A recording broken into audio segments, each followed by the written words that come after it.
Good evening and welcome to Mindful Live 177. I am your host Nathan Springer. Thank you for being here. It is Thursday, the 26th of January in the year of our Lord 2023. Good night, Reeve over there on TikTok. And on Thursdays, we talk. Thursdays are Talk Tuesdays. We come, we discuss. There is no direct topic for the evening, so whichever questions, whichever comments you have, we bring them up and we talk about them. So, what are we talking about tonight? What's on your mind tonight? What is your mind full of? Sidebar Wendell says ChatGPT has passed the bar and the medical license exam version 1 year. Yes, I saw that, Wendell. But it wasn't just the bar and it wasn't just the medical license exam. I believe it was an MBA program too. It passed the bar, it passed the medical license program, and it passed an MBA. I believe that was the three. So yeah. ChatGPT is turning education on its head.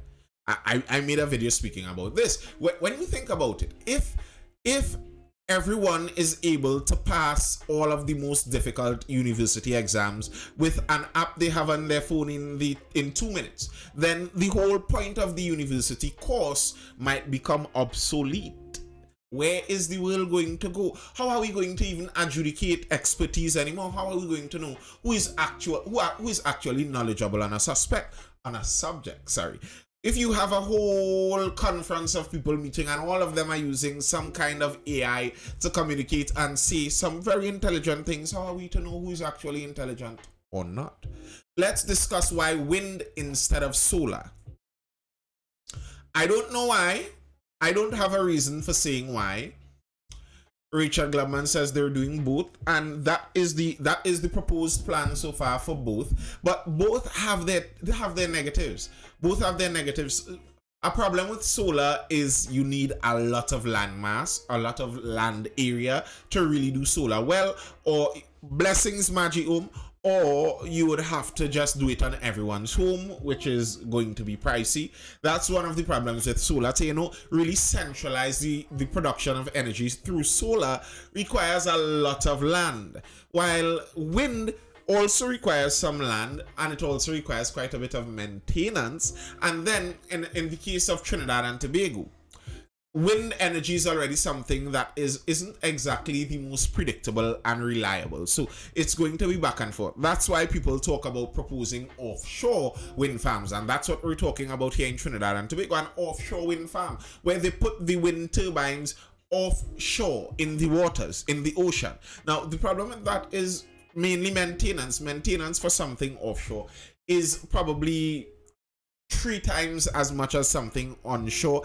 The initial construction is already double the price to build something offshore versus onshore.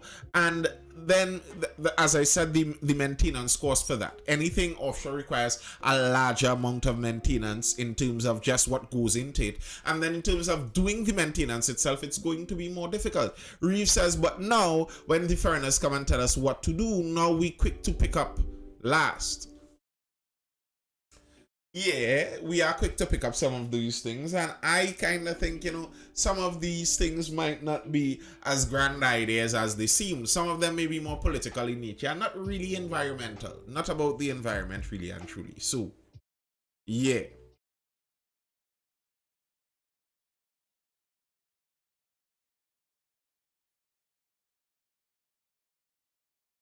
When you look at how they make a lot of these decisions, you recognize it's not totally about the environment.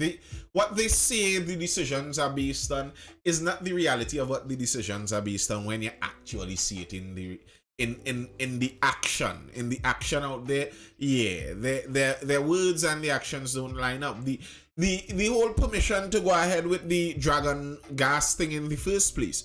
How did that happen? How did that happen? How is Venezuela all of a sudden okay? How are we okay to do business with them?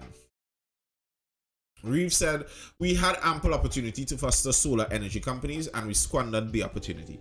Maybe we did, but there's also the reality to consider that most solar is only practical because it is subsidized. If you have actual solar with the actual price, it is for most people out of their price range. Solar, and it's not going to pay back for itself for some time. So for the average person, solar is just not a viable option. So I'm not sure if we squandered the opportunity to start up solar, or if it was just that the opportunity may not have been as golden as some people may like to think. If I could afford, I would do the Tesla wall. Well, I suppose most people would if they could afford. That's not a bad thing. But that's the caveat with it there. If you could afford. And that, I guess that's with most of the renewable energy things, if you could afford. Jamaica even has wind farms and admit that it's not enough to provide as opposed to solar. Yeah, it's not enough, and solar is not enough either. But you have to understand too, Jamaica would be much more serious in going into these things because they don't have natural gas or oil. We do. And that's not to be arrogant and say that, well, we shouldn't look into extending what is going to happen after the life of our oil and gas may have come to an end. But you have to understand, you use what you have, and if we do have the resources, it's not really a surprise that we have been using those resources for the most part. Yes, Nisi, what's happening? What's with the eyes? What are you looking at? What are we looking at there? Or are you listening for something more than looking at something there, Nisi?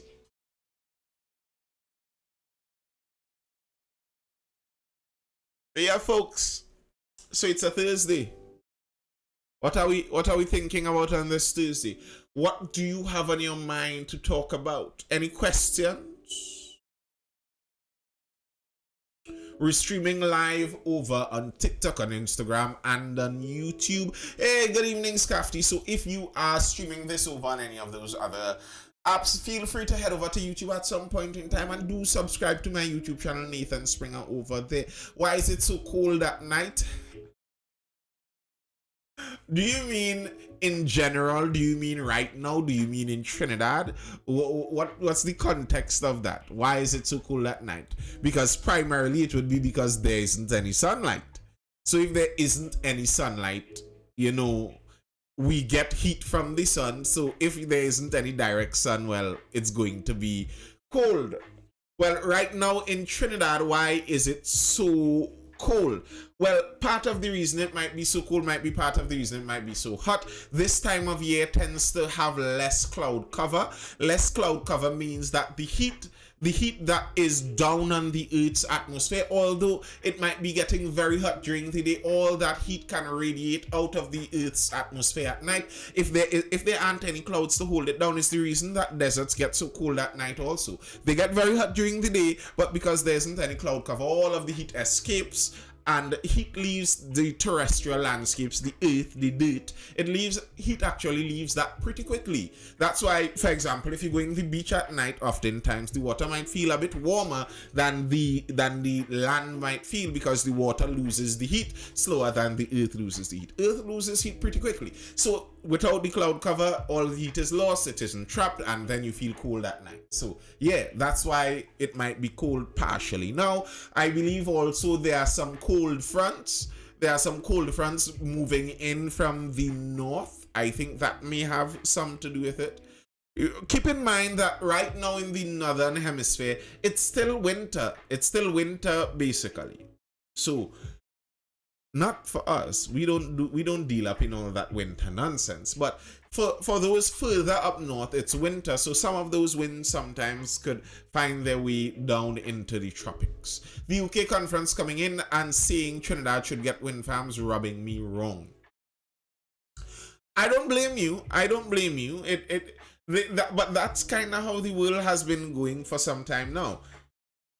The larger countries kind of lean their weight on the smaller countries, kind of telling them what to do. Even in the Dragon Gas, for example, the Dragon Gas deal, we had to wait on permission from the United States to do a deal between Trinidad and Tobago and Venezuela. Why should that be? That should never be, but it's the reality of the world. Considering that that is not domestic companies that try to start up their fostering. True, but foreigners they facilitate. Yeah, because the reality is an offshore wind farm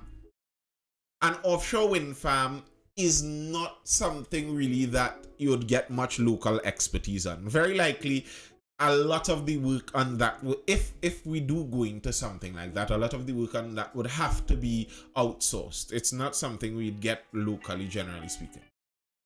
It's not something we'd get locally.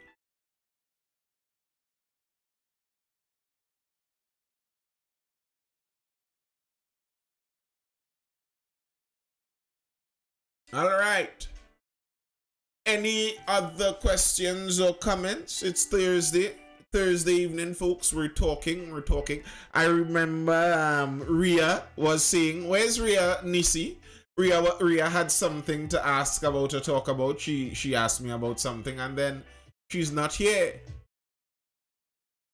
Not local for wind farms, but local for solar product retailers. They don't invest in that. Well, maybe they do, but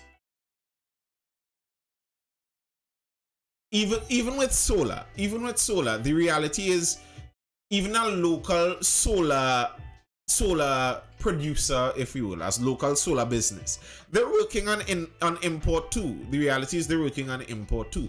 Scafley says we should have programs at UE to encourage new technologies. Yeah, that's true. But should is quite a word. Should. Yeah, solar also would be imported. It's not like that's something we make here. Kimmy Wimmy over there on Instagram is saying, what did you think of the mayor of Labrie suggestion that some of the money from the gas deal should go towards the illegal immigrants, as the deal is with Venezuela? Is that exactly what they said? I am in total disagreement with that.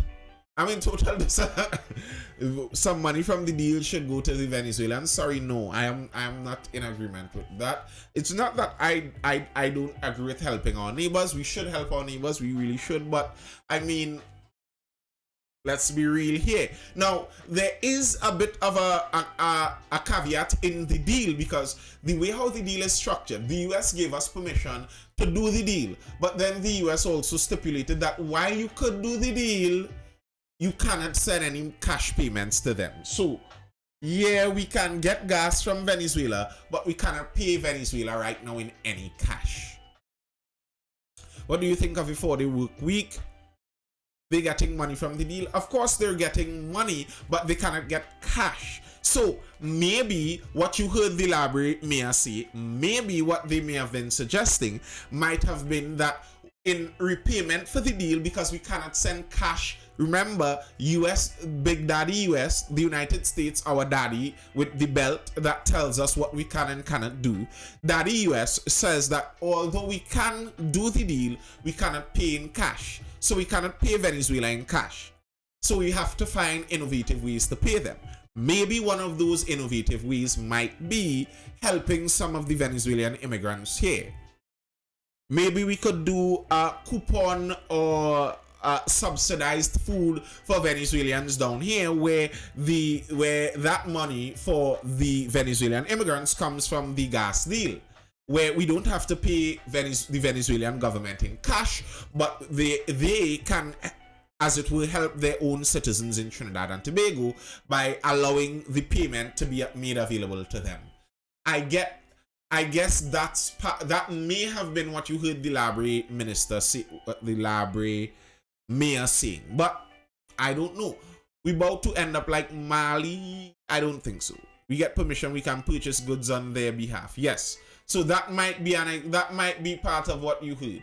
That might be part of what you heard, where we could purchase goods on their behalf.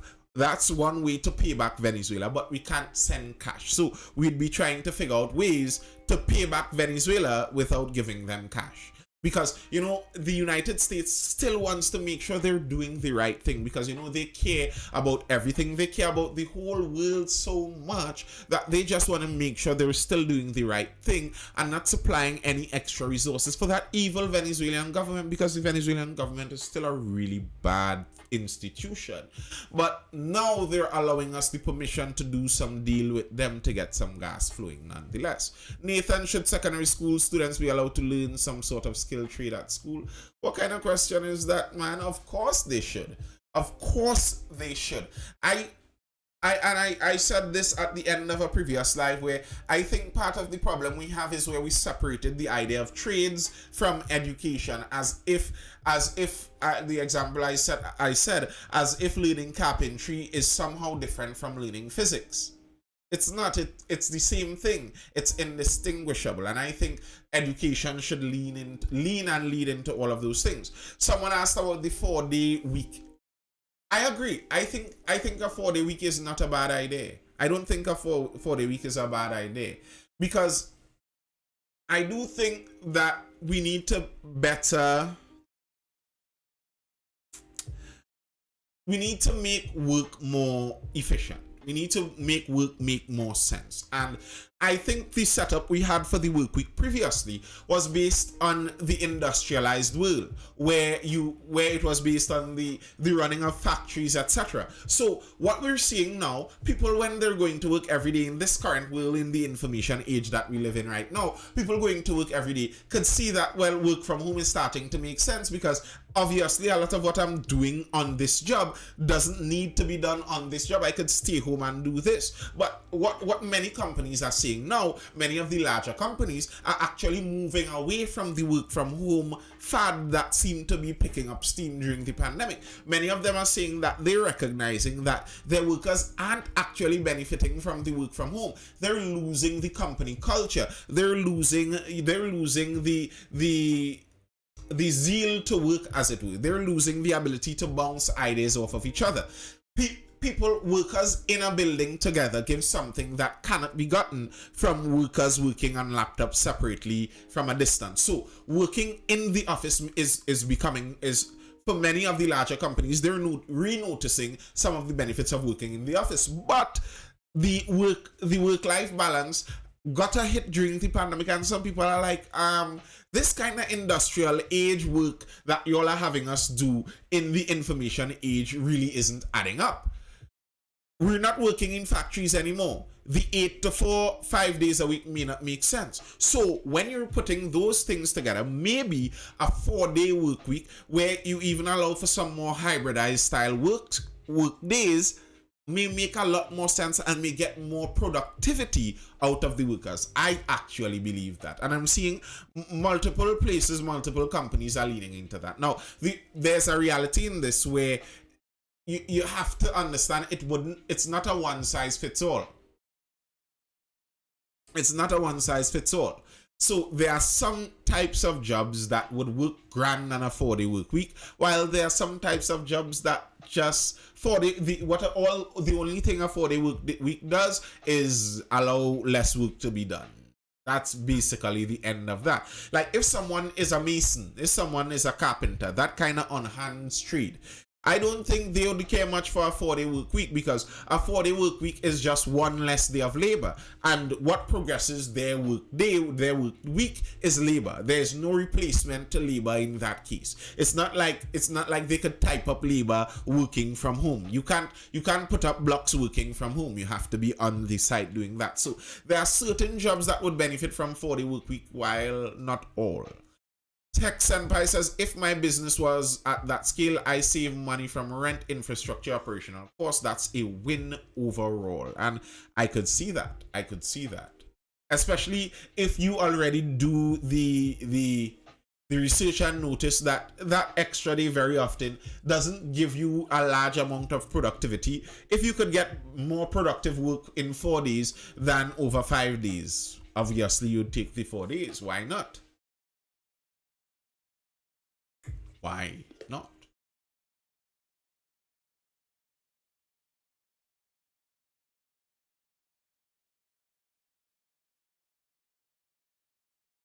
I see brought up, so we doing away with the Soca Monarch. Hey, I read that article and I was just remembering some conversations that we had on this live before already, where I spoke nearly directly about the Soca Monarch and how it works. I have a problem with private-public partnerships where the public hand is inputting the capital and the private hand is taking the profit. That does not make sense to me. I don't see how it benefits the culture. I saw someone in the Soca Monarch planning committee kind of business. They're saying that if the government doesn't put the right amount of money, they're giving up on the culture, or they're throwing away the culture, or deserting the culture, or something like that. And maybe, but I have to ask, how important is the culture to the people if the people won't pay for the culture themselves? Like, is the culture that important if people cannot pay on their own to supply the culture? If the culture isn't able to generate enough income to propagate itself, then how valuable is the culture to people? If people are not willing to pay enough money to put on the spectacle that is the Soca Monarch, then quite possibly it might be that the Soca Monarch is an unnecessary spectacle in the calendar.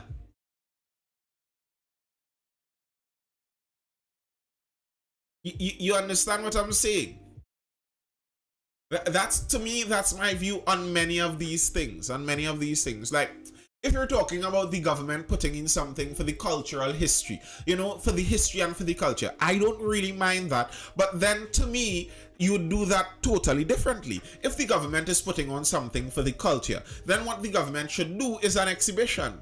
The government does an exhibition. The government could sponsor an exhibition on Calypso, sponsor an exhibition on Soca, sponsor an exhibition on Old Time Mass, and that way the government pays, they sponsor exhibitions, people can go out there, look at it for free, and fine.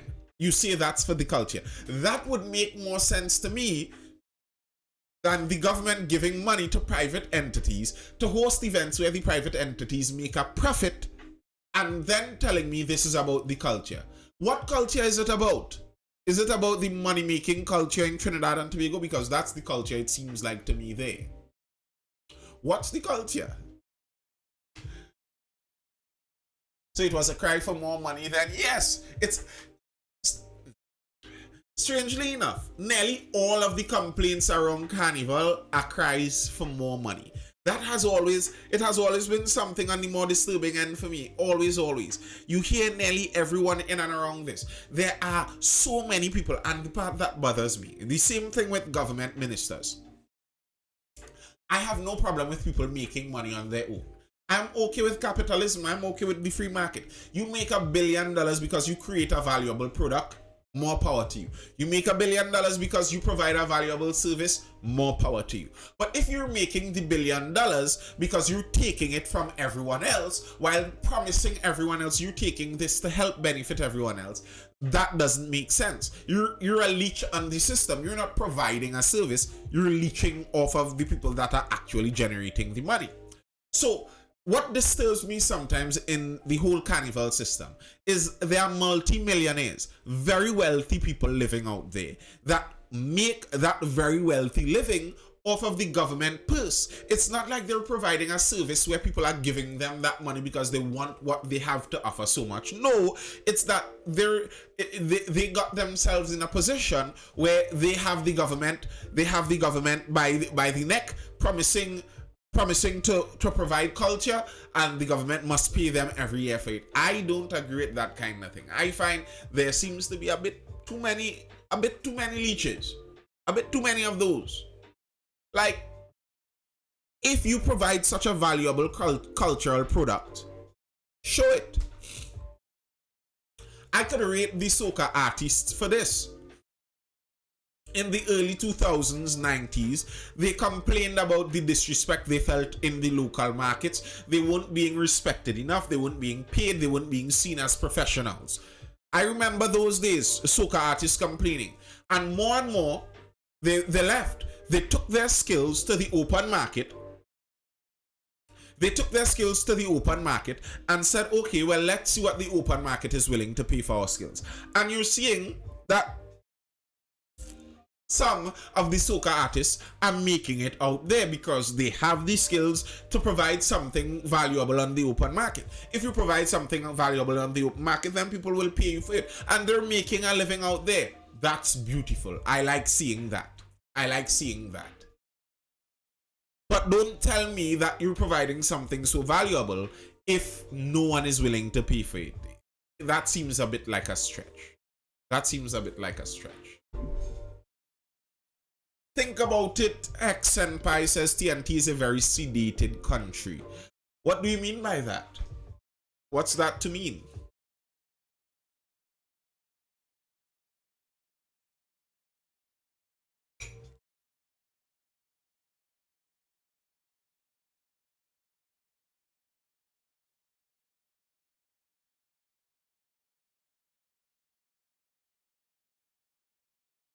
Yeah. All right, folks. Yes, it's Thursday. Thursday's talking. Thursday talk. So, what are we talking about on this Thursday? What's on your mind, people? And if read high up. Oh, I missed something. That's if my business was at that scale, I save money. Think about it. TNT is a very. Oh, yes. Agreed. That makes sense. Yeah. What we talking about, people? What's on your mind? What's on your mind? Crime is spiking as usual. Crime is running away. And the nature of our crime is gang. Gang. You see, and the problem with gang warfare is gang warfare accelerates. Gang warfare, it doesn't slow down. It keeps accelerating because it's reprisals. If you kill my fellow brother in the gang, and then I kill your fellow brother in the gang, and in order to kill your brother, I had collateral damage, then when you come back to kill my brethren in my gang, then I'm going to be okay with collateral damage there, and it's going to keep going back and forth like that. That's the nature of the gangs, and it's going to keep accelerating. You look at countries that have those problems. Haiti, where the gangs accelerated to the point where they're nearly at the top governing. Dion Reed says, what's your take on the photo on social media with the guy buried in full camouflage? I saw someone talking about that and saying he was an alleged gangster. Was that the guy who was murdered in Kelly, who they say was reportedly a leader of one of the gangs?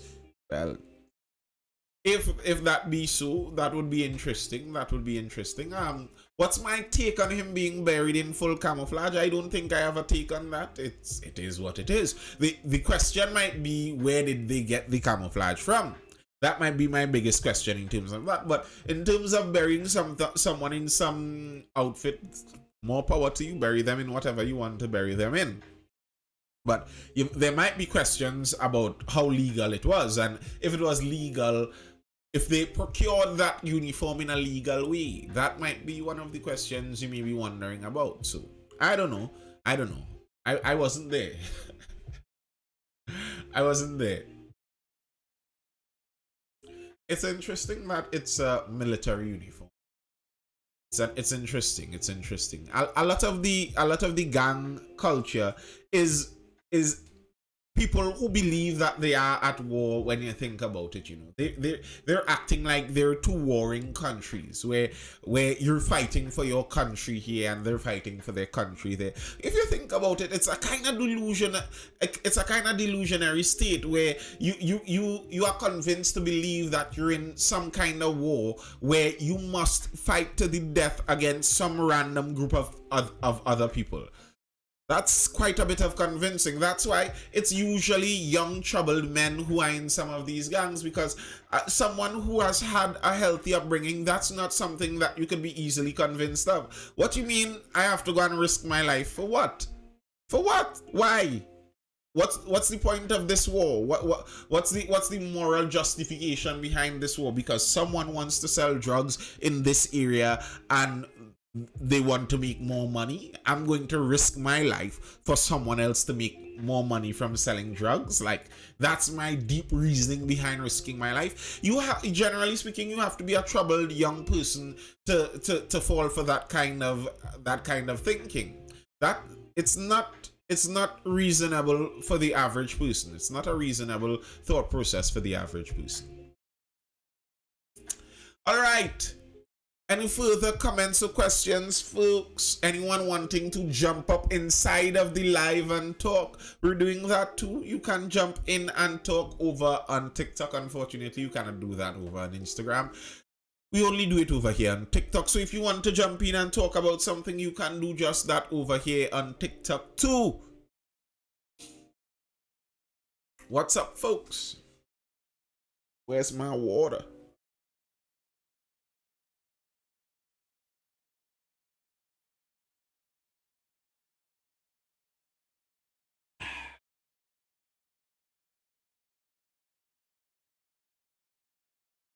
So wait, that's it?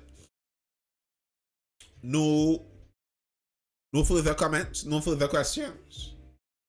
How has fatherhood changed your life? Ooh, changed your lifestyle? Bro, all how.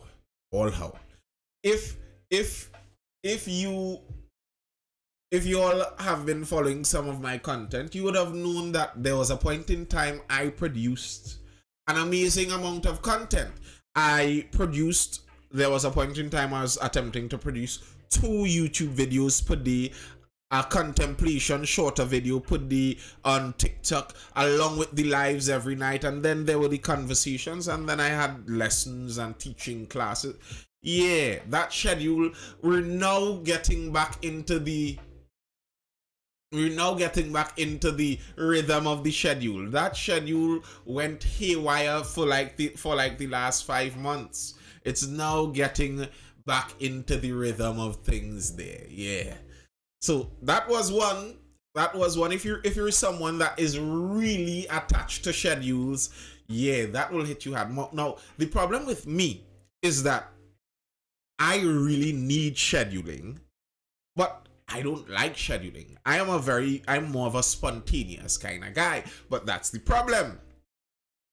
That's why I need scheduling. Otherwise, I will get nothing done. I need to have a way to plot out these things. So when that bold out your schedule in that way, things that should be done become harder to be done until you recognize eventually that, there's enough time. There is enough time. When I grow up, I want to be like Nathan. There is enough time. Like sometimes you feel like there isn't enough time, but there's always enough. To me, that's what I've noticed. There's enough time. It's opportunity costs and decisions. Where you decide to spend your time, where you decide to spend your energy, your resources. So, yeah. But, man, I wouldn't change that for the world. I love it. I love this fatherhood business. It's lovely. It's lovely. Grows your heart. Grows your understanding. Allows you to see life through a bit of a different perspective. Something really amazing that I've noticed already in fatherhood. You're looking at this baby. This child is still a newborn, basically. And already I cannot really make that child do anything. You could try to convince them to do things, but you can't make them do anything. And like, that's a really good lesson already there in life, where the only person you can make do things is yourself, not even your child. Not even your child at the youngest infant baby stage. You can't really make them do anything. The weird truth is, it's hard for you to even make yourself do something sometimes, much less make someone else do something. So sometimes when you get too caught up in wondering about what other people do, remember that you cannot make anyone else do anything. You could only control yourself anyway. So yeah, there's a quick lesson on that.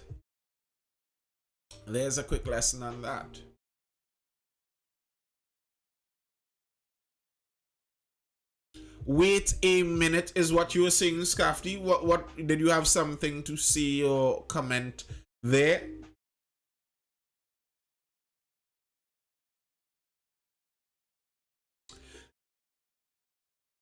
I believe that parenting actually helps finish a maturation stage in life too. Like, I know many people wouldn't like to hear a statement like that, but I feel like a certain stage in maturity isn't unlocked until you're a parent. Maybe I'm biased because I'm one now, but who knows? Who knows? That's just my feeling. I have a feeling like there's just that extra level that is unlocked where you have to care for someone else. What are your top 3 quick lessons that you think everyone needs to know? The first one is, as I said, the only person you have control over is yourself, and that's kind of barely. That's first one. The only person you have control over is yourself. The second lesson would be the fault and responsibility differences, where yes, things in your life may be other people's fault. You are dropped into an earth that is already churning with billions of actions and reactions and consequences for different things done. You're just plopped into a planet like that. So it may not be your fault, but hooking on to the first thing where the only person you have control over is yourself, regardless of whose fault it is, the responsibility for your life is you. So it's on you, regardless of what your circumstance is. It's on you to fix it. Nobody cares, work harder. That would be number 2. Number 3, discipline. It's all about discipline. Discipline.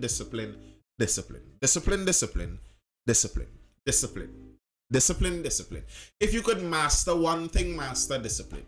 Mastering discipline is the key for so much. Like in schooling, I have watched geniuses who are indisciplined versus disciplined mediocre students, and that's the difference right there. The difference between the top performers in nearly every area is usually discipline. So discipline. I had a statement this week that women usually date up but settle down. Agree. I think women date up. Women prefer to marry up. Women prefer up all around. But I mean, if they have to settle, they will settle down. Do you think our president-elect will be fair? What do you mean by fair? What do you mean by fair? I think she will be fair in her mind, according to her standards. But if the way I have to think about this, if she selected to go up for governance with the PNM, if she was a PNM member, then even beside her political bias, like let's say she isn't even thinking about things politically here, just how she sees the world would very likely have a lean towards how more PNM people might see the world, because she came up in that creature, in that organization. So she may lean that side without it necessarily being an active bias. So I don't know. I don't even understand what fair might be in those terms. But yeah, the settle down idea, though shy. You see, some of this, I think some of that in the whole man-woman relationship talk, a lot of people aren't looking at a big enough picture.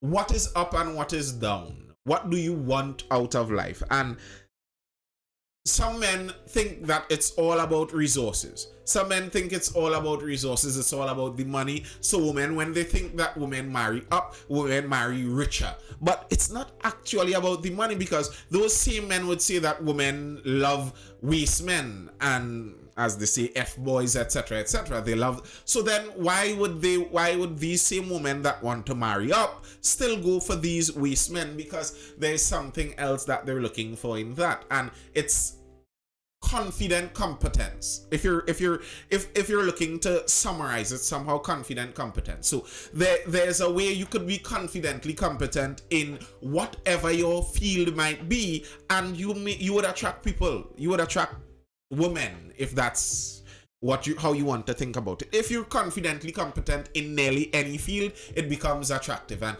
so many men sometimes get so hung up on the who is settling up and who is down and how much and how much and how much. The how hung up you are on some of those things kills your confidence in the first place, and everyone could smell the lack of confidence and they're looking at you like, ew. That's the way I see that sometimes. One study tip someone said, I learn practically. Most of my studies are theory. How do I retain info effectively? And tips for great study habits.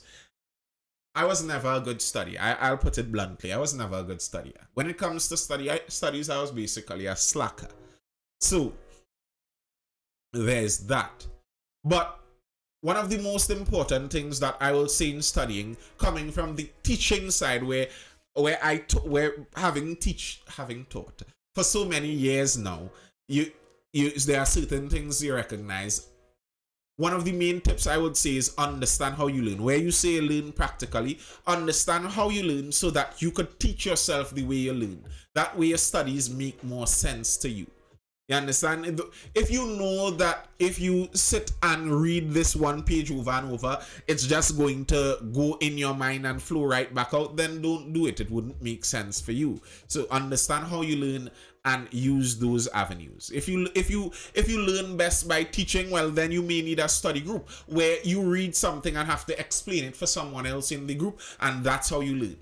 That might be your secret. Where you get a study group, the other person in your study group gets the benefit of getting every lesson in the book taught to them, because that's how you learn. You learn by teaching, and you keep regurgitating for someone else. Figure it out how you learn. Where can one get your merchandise? Message me. I've said this over and over. Anytime you want any of the merchandise, it's still available. Message me if you would like any. What is considered up? Yeah, that's the question right there, Nisi.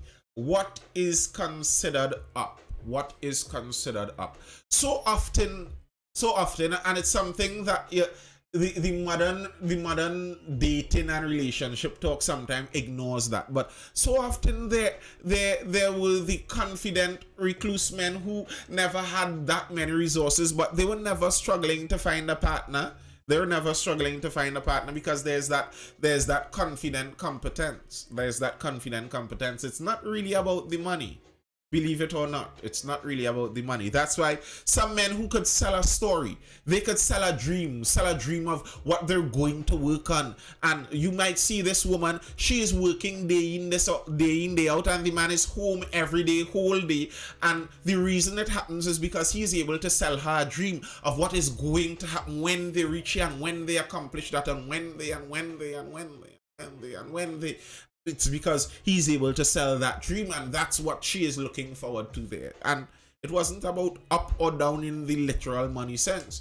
Everyone is a salesperson, but not everyone is good at selling. That ain't for me now. What's not for you, Nisi? What's not for you there? You can't work and mind.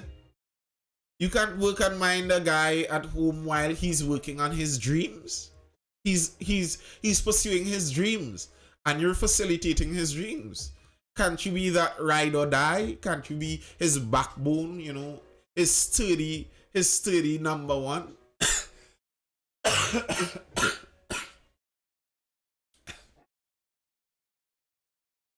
I don't understand, you see. What kind of thing is that? Be his letty. Yeah. Ride or die. Unfavorable opinion in 2023 among women, I want a housewife. I don't think that's unfavorable, Hex Senpai.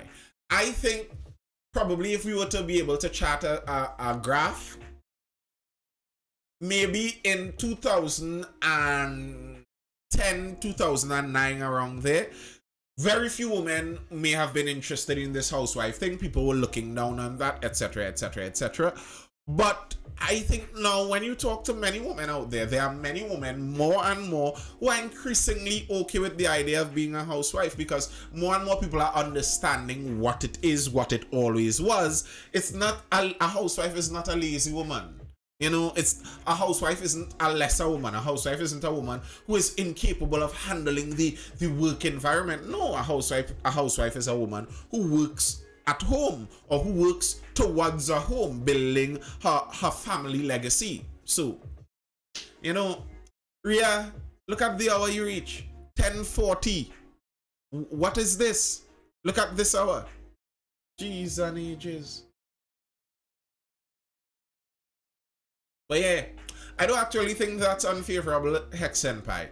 I think more and more women, it's much more of a favorable view. More and more women are saying, yes, I'm very okay with being a housewife. I've heard it more and more of late. It's just that you may hear many people talk about the resources side of it. If you two-leg break, then sure. So a man have to be dead or badly wounded for you to take care of him. Nisi, what kind of thing is that?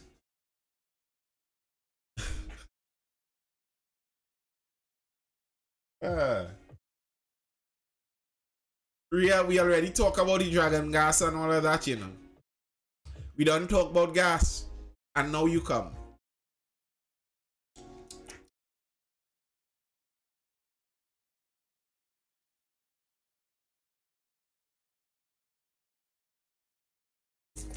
Alright, what's the further questions or comments? Anything else? Anything else that we're talking about? Anything else that's on your mind on this beautiful Thursday evening?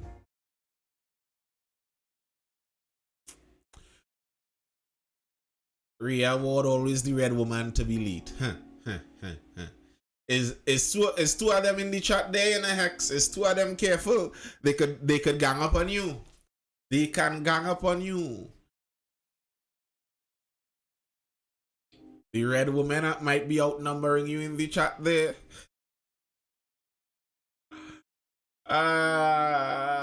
You know, I see the problem that men have with red women. I regularly see that's a supply and demand issue. It's the men's fault. Too many of you men seem to have a high demand for red women. So, well, there's a limited supply and a high demand, so the cost goes up. Rhea Ward says, I not red.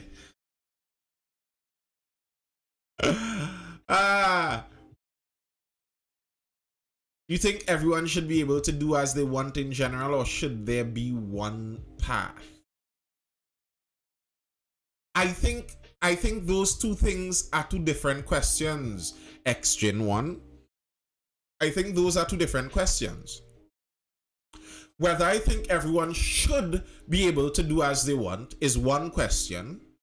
And if there is one path is a different question. Now, there could be one path and everyone still has the ability to do as they want. You could go on the path, you could not go on the path, it's your choice.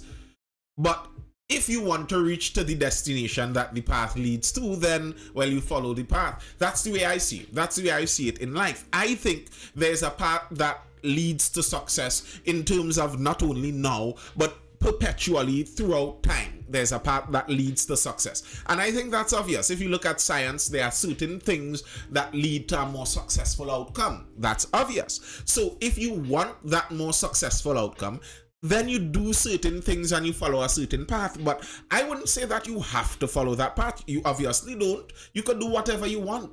Just when you end up in a different location, don't blame anyone but yourself, understanding that you followed the path along that location. The example is, if you jump on the Churchill-Roosevelt Highway and you head east, then you can't be surprised that you don't end up in Port of Spain, because you're going in the wrong direction, you're taking the wrong path. So I guess with the path question, it's according to what you consider your destination. And then according to the destination, I do believe that, yeah, there's a clear path to that. There's one path that would lead to specific destinations. I think that's an obvious, self-evident truth.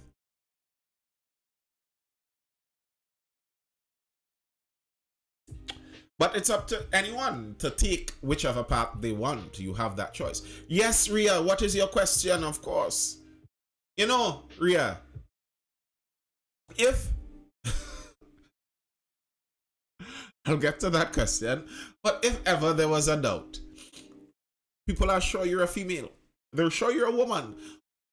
Women have that ability to come and tell you, hey, I have a question. It's like, they have the need to build the extra drama and anxiety before the question. Like, don't tell me you have a question. Ask me the question.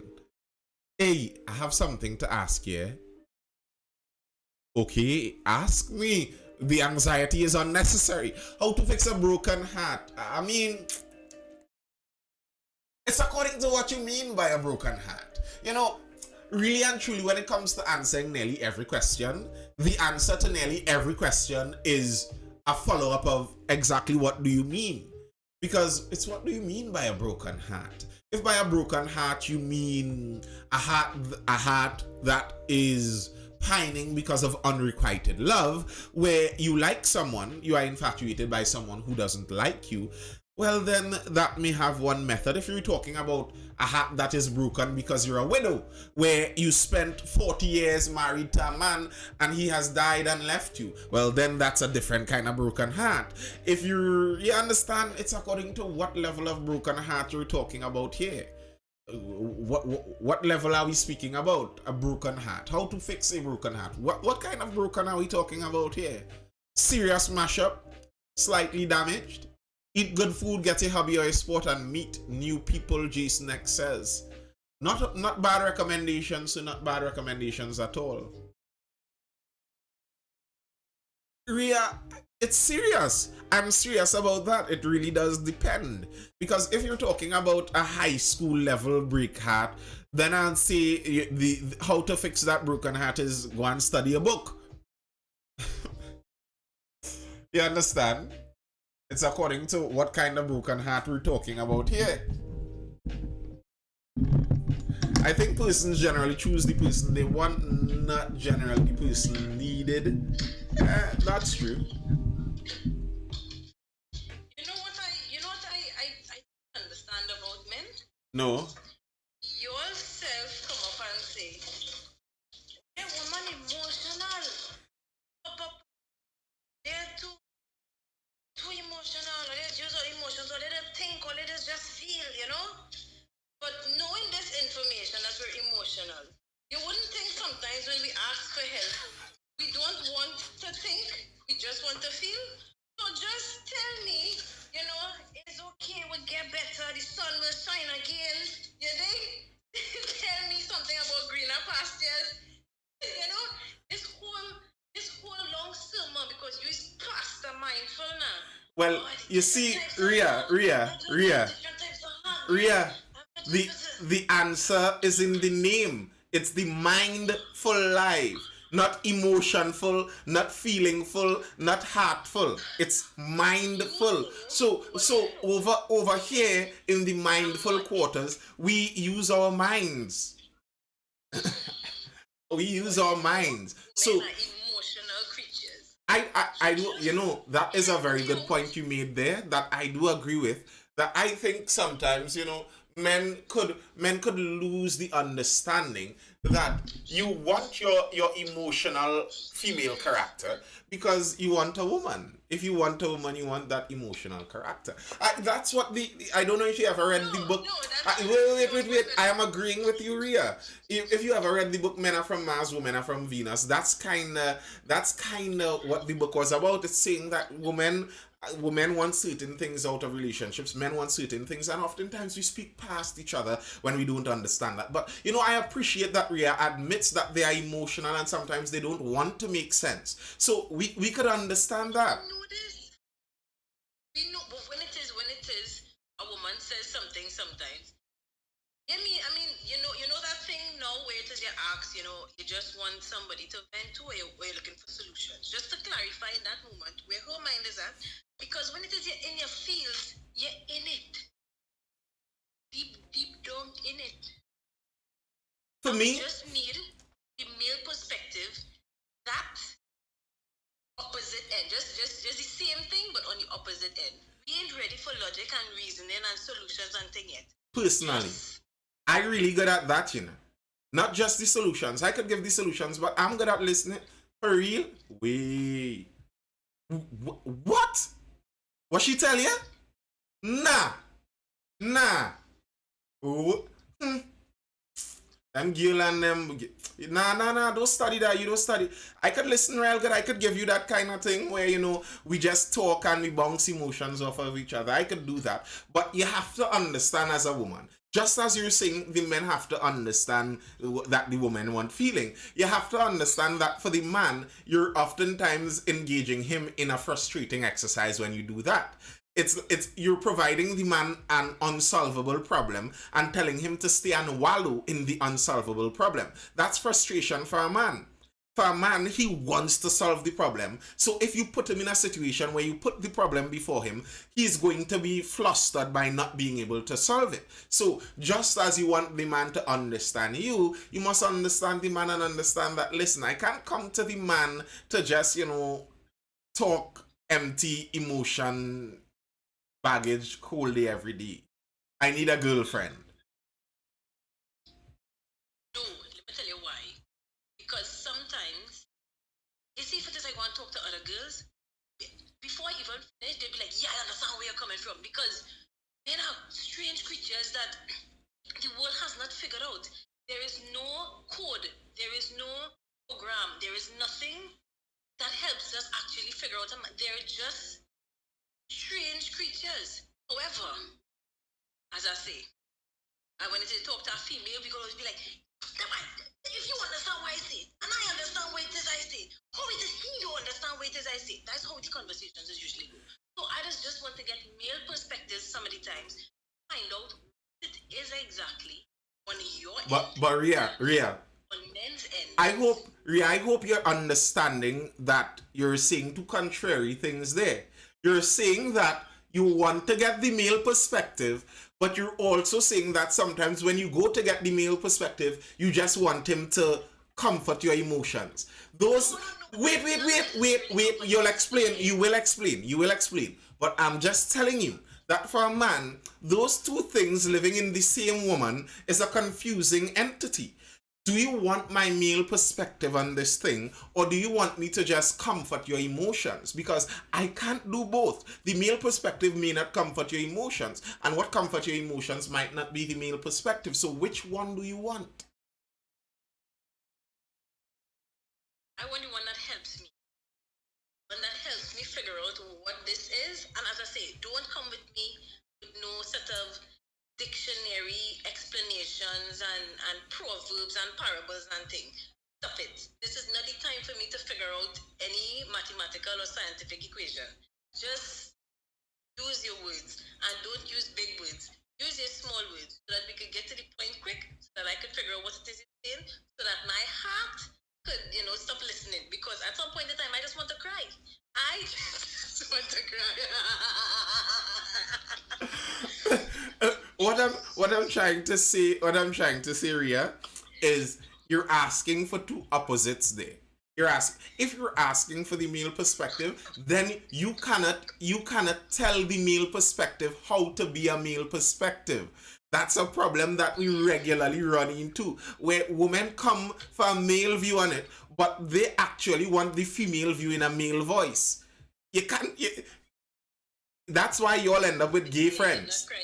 That's why you all end up with gay friends. I'm telling you, that's why you end up with gay friends, because you're looking for a female perspective in a male voice, and then you're looking for a homosexual. But if you're looking for a male perspective, you cannot tell the male perspective what the male perspective is, because you don't have it.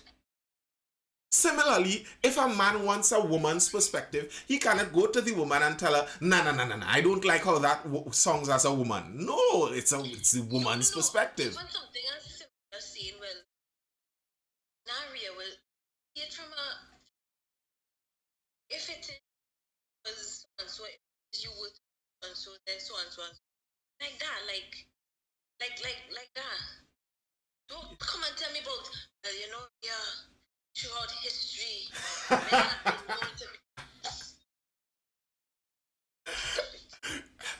You see, you need to read the book Men Are From Mars, Women Are From Venus, because you understand what's happening there. Where it's the way how the book phrased it, they phrased it as if we speak two alien languages. So you're coming to me and saying bleep, blop, bloop, bloop, and a man saying you XYZ 345. It's literally two way different languages. So what you're asking me to do is to interpret it into your language. which I am not saying I can't do. There are some men who are, they're more versed in linguistics and they're able to interpret into a more feminized understanding. But you must understand that that is what you're asking to do. That's not a common thing. And if you're asking me for the male perspective oftentimes comes with those lengthy preambles where I have to make a base for you to understand the history of what I'm speaking about. Need empathy and understand. Explain to me in layman's terms. Get to hear. To me, don't take me throughout history. Don't take me to cross the Nile. Take me to walk with the wise men to Jerusalem. I don't need all them things. Ria, here's the reality. If you believe in more traditional gender roles, at least you believe, or at least you'll be looking for men in a more leadership frame of mind. Do you know that empathy is not a positive trait for leaders?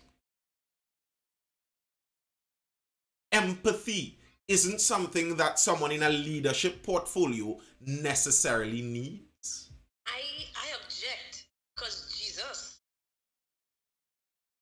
Jesus what? had more empathy than the man. How did Jesus. what is empathy? What is empathy?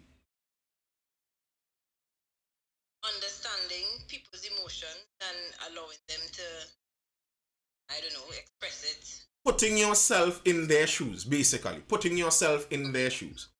Now, the reason people speak about empathy like that is because they're thinking about you're putting yourself in their shoes so you understand their frame of mind as to why they make that decision. Now, if you're talking about Jesus, Jesus is telling you, regardless of whatever you went through in life, you have to take up your cross and follow me and do as I see. For people who think in an empathetic way, they would say that's not empathetic. For you to understand what I've gone through, for you to understand what I've gone through, you must agree with how I see things. That's how people view empathy. But what I'm saying is, as a leader, you're not to put yourself in the shoe of every single person. You are to make the decisions that would be to the best benefit of the entirety of the group that you're leading. And sometimes those decisions might actually go against the certain individuals in the group. You don't want that empathetic, feely kind of thing there. So, yeah. Nobody said you're going to be that way to anybody. Like, that's just your. Listen. So this is how I see it, right? Even as a leader, manager, whatever position you're in, or whatever the case is, right? I'm not saying everything is like, gosh, what happen? Take the thing. No. But it is understanding enough if it is somebody has a death in the family to expect productivity or to expect them to still come to work like if nothing has happened, deny their time off, reject requests to go on leave or emergency leave or whatever. That is lacking empathy. When it is a leader has empathy, being able to understand what the person is going through and within reason, because you're not just going to let emotions guide you through. Because if that is the case, everybody's going to get period leave, which is not a bad idea.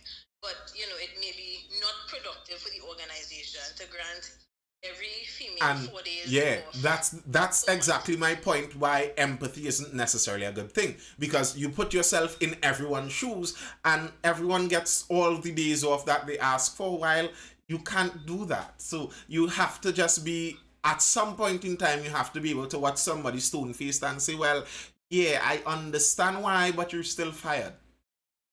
That's also like, I'm not saying only just be so soft, but I mean, there is a requirement that you should have to understand. Can somebody message the staff room, please, in any case? Nothing, sorry. Wait, That was me talking to myself. you're on My work? bad. No, sorry. That was just a glitch in the system. My bad. You alright over there? Yeah.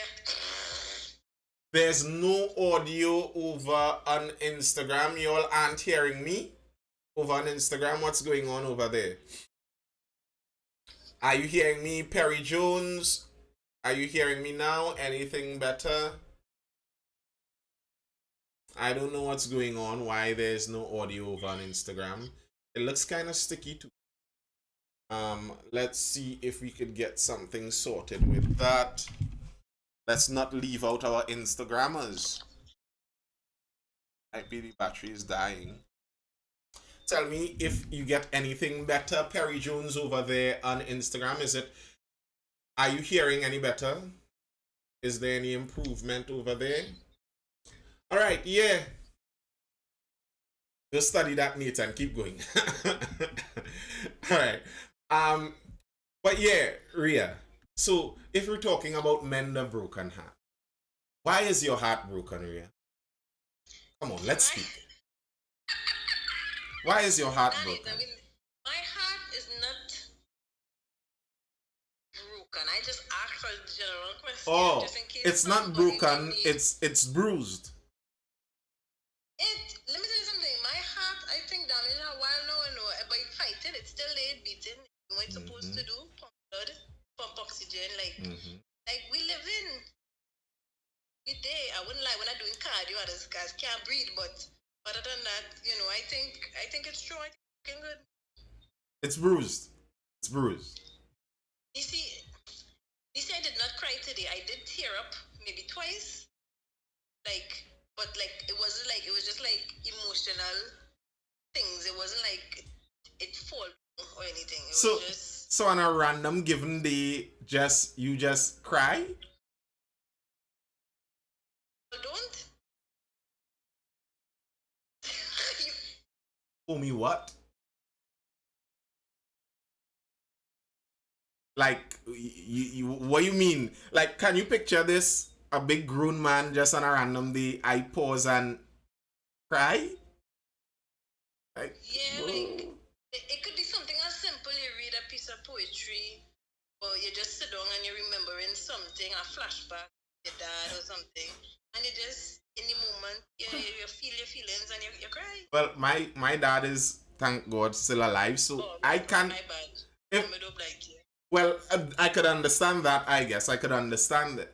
Perry Jones, I am really sorry. I don't know what's going on with the audio over there on Instagram. I really don't know. My apologies. I really don't know what's going on. But, yeah. That's so much as we can. But I mean, if you feel the emotions well up and you feel to cry, that's on you. You cry if you have to cry, I guess. But why is your heart bruised, Ria?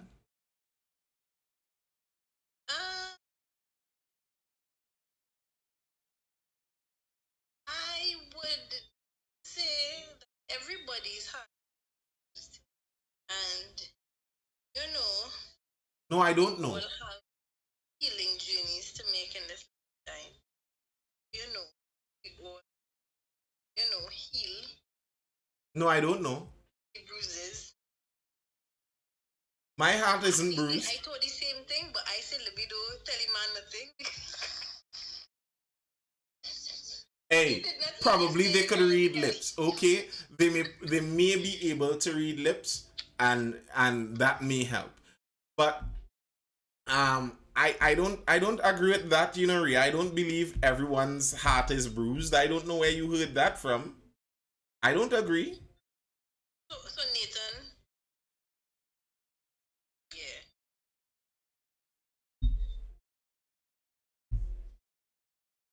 So Nathan, what? A next guest? Who is the other guest in there? By all means, Hex. So you never had your heart bruised and it needed healing. Nathan could lie. Nathan could lie. Listen, I don't understand what you mean. If you mean heart bruised as in emotionally down, yes. But if you mean heart bruised as in going pining in a corner and holding my heart because it's going to rupture out of my chest, then not really. No, hey, Nathan, that's how I know you're telling tales, right? Because Listen to me, because only when it is you go through it, you know full well is to go in a corner self and hold your chest while you're crying. You went through it. You went through it Ria, already. Why did you sit down there and you can't breathe? it's not that I went through it. It's that I am really good at describing things and explaining things with words. I am good with words. I'm good with words. Nisi, I will not have you. I know nothing of the such. I just never dealt in being bruised or sharing bruises, you know. I kept hearts whole and kept my heart whole. And I suppose as I said, for me to speak on that, I'd have to know what bruised your heart in the first place, I guess. What caused your heart to be bruised? I've like up. Is it like pent up things over the like years, or is it like a more specific category? But I wasn't even talking about me. I was just asking a general question. On the live, I was just asking a general question, but I do cry almost every day. I wouldn't lie, but that is because we were talking about like the different types of rest recently, and there are 7 types of rest. One of the rest is emotional rest, and I genuinely think I am in need of emotional rest. That's why, like, I cry for everything. But I could see and understand why I cry. Like, I could watch Pride and Prejudice, even though I've watched it a million times, and I would still cry. I will still cry. You had to go. No, see, actor. Like, What, your hands are cold? But your hands are cold? Where it is he walked from quite wherever he was living to her house because the same night, well, the night before, right? What's her name? Lady Catherine de Bourgh came all the way and like, do you promise to never marry my nephew? And she was like, I can promise no such thing, but you have disrespected me in every way possible. I must ask you to leave. And then that was it. He trips all the way across India. you know your Bible, so? That from before, what is Elizabeth got to them the first time when it is she went across by them was because her sister got sick and she had to go and visit them. And he literally walked from their house. You know, as you're saying this, there's a caveat here. There's a piece here where I have recognized that at least for women, many women with broken hearts break their own hearts, you know. Yeah, no, okay, that's a fact. I do.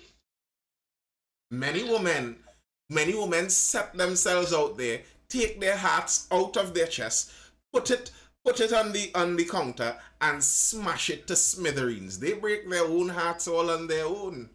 Yeah, that's a point. So I mean, if you break your own heart, I guess you would have to figure out how to bring it back together because you broke it.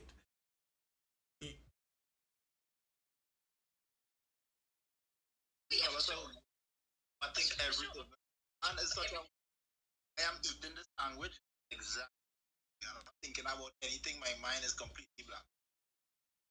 But then when the other time I was speaking to you, and you were confused and baffled that when I said that my mind is completely blank. That makes no sense to me. You know, At any point in time, multiple thoughts exist in my head. you know the meme where they show the man and woman lie down in bed and she's thinking, I wonder what he's thinking now. He's probably thinking about another woman. And there's always show like the man thinking some random nothing, like how many snails you need to catch to make $5 or something like that. And that's actually true. For some people, the overthinking just doesn't bother some people. But that overthinking, you overthink yourself into heartbreak. Like, that doesn't make sense. And as Gersh is pointing out there, that's another side of it where you overestimate a relationship that should not have been overestimated. Like, I mean, very often you see that where stipulations are put on a relationship. Nah, this is only and this is only and this is only. And you knew very well that you couldn't handle only. And you went and broke your own heart in that case too. So, yeah. Sometimes you want to see how red the flag is.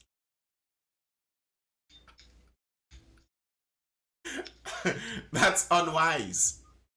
That's unwise. Is it Oh, what wait, you're hold on. telling me? But as you all bring up this point, and this is where I tell you in advance, I want the answer with all the parables, please. Well, I'm not Jesus, right? But in this exact same thing here that Grace is saying, when it is they are saying that they don't want anything serious, why is it men would engage with a woman like they're in a relationship, but not be in a relationship? Like you're literally doing everything else.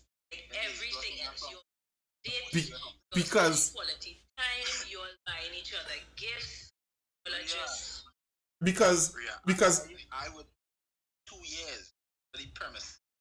Thank you, Ria. But it's Ria. just for the know that right. A guy we are doing on the I'm talking bypass the blockades and antivirus you have. I find the hex being. Ria. I find the hex beating around the bush. I find hex beating around the bush. Ria, let me tell it to you straight. Ria, I don't know where you reach. Ria, let me tell it to you straight, right? And this is something I was talking to my wife about this earlier today, actually. So we live in a topsy-turvy world now in the 2020s. And the reality is, if a man wants to get in the drawers, he had to marry her. You had to go to your father and your mother and say, hey, I like your daughter, I want your daughter, I want to marry she, and he marries she, and that going to be the only woman he probably ever have any kind of, bedroom sports with. And he might be the only man she have any kind of bedroom sports with.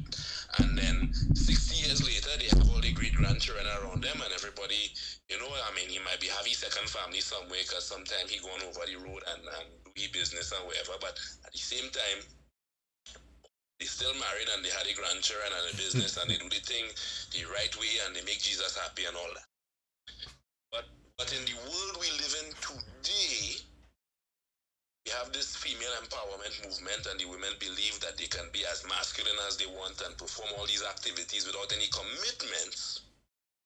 And then you find yourself in a position where you have no commitment, but you don't give away the flower, so to speak.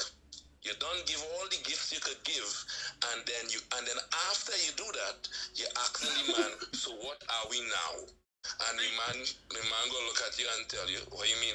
What are you talking about? You was just having fun. Because you didn't charge the toll for entry. The price of entry was free before 11. And then you carry on doing those activities, you're 20, you're 21, your sexual marketplace value very high because you're the most beautiful you will ever be in your life in your 20s to 30s. And your sexual marketplace very, very, very, very high. Actually, Jesus is quite fine with your second family. You should read the Bible. Solomon had about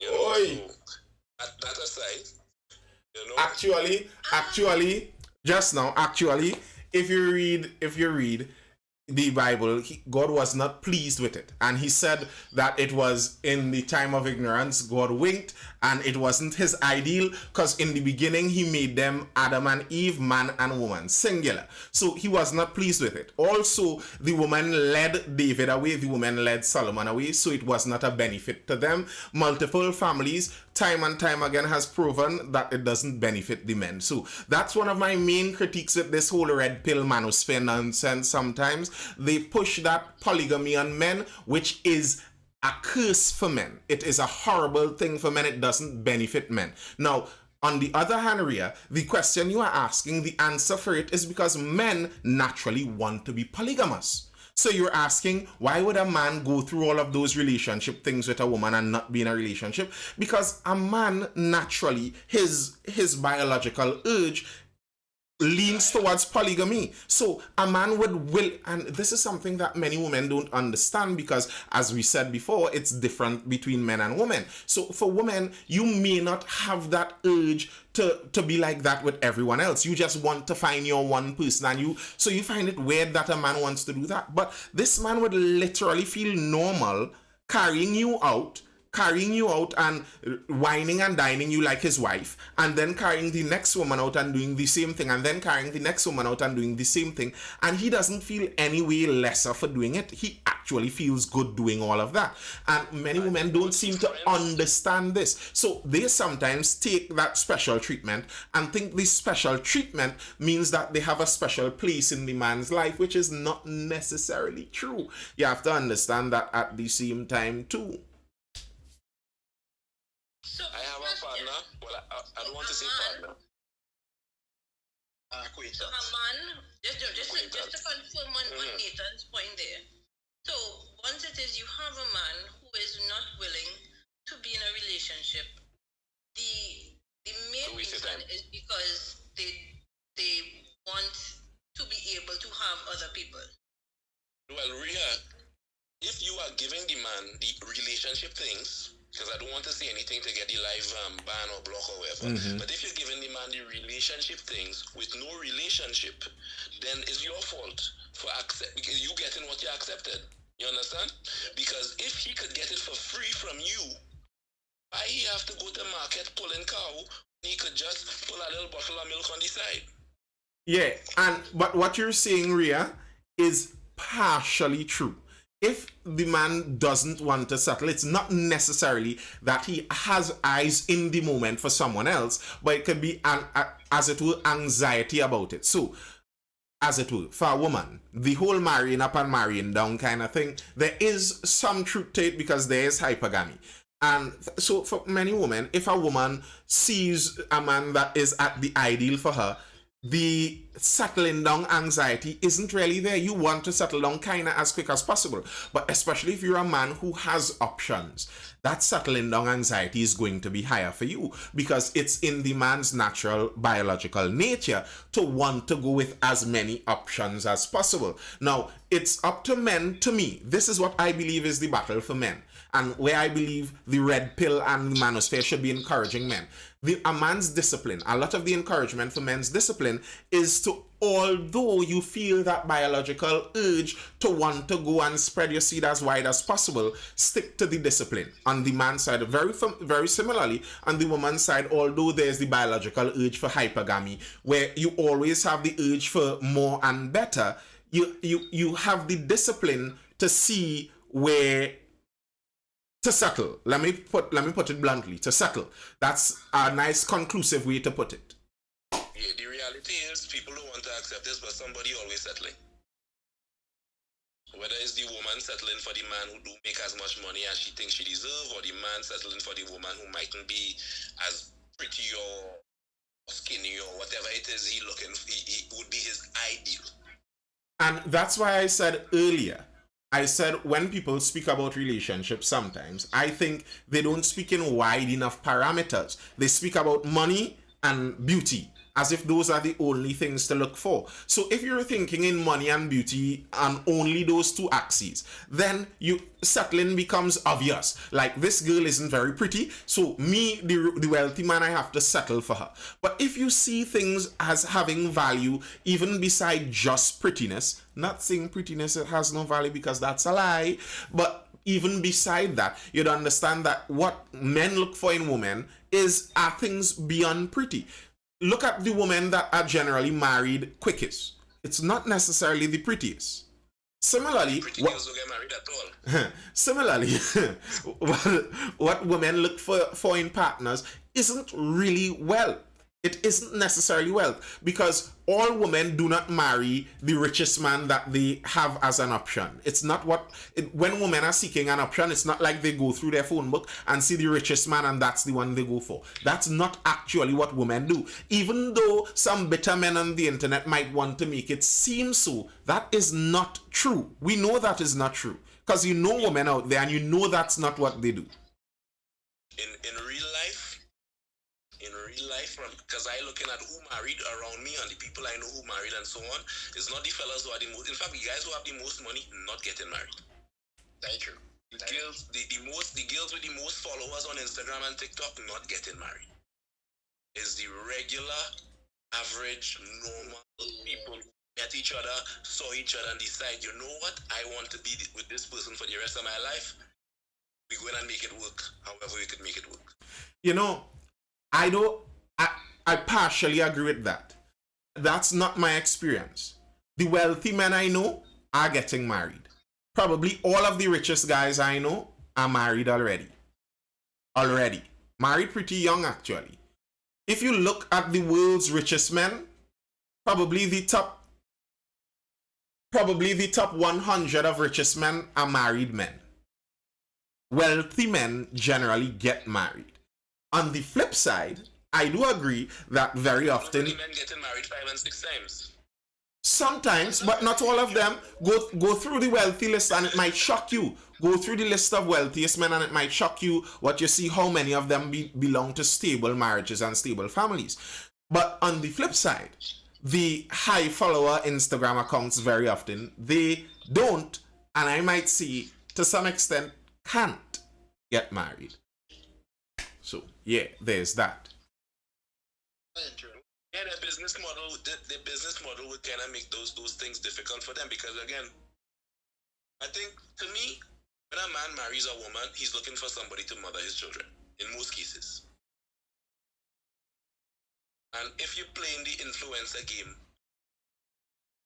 he ain't really looking to be anybody mother unless your content is Mother content.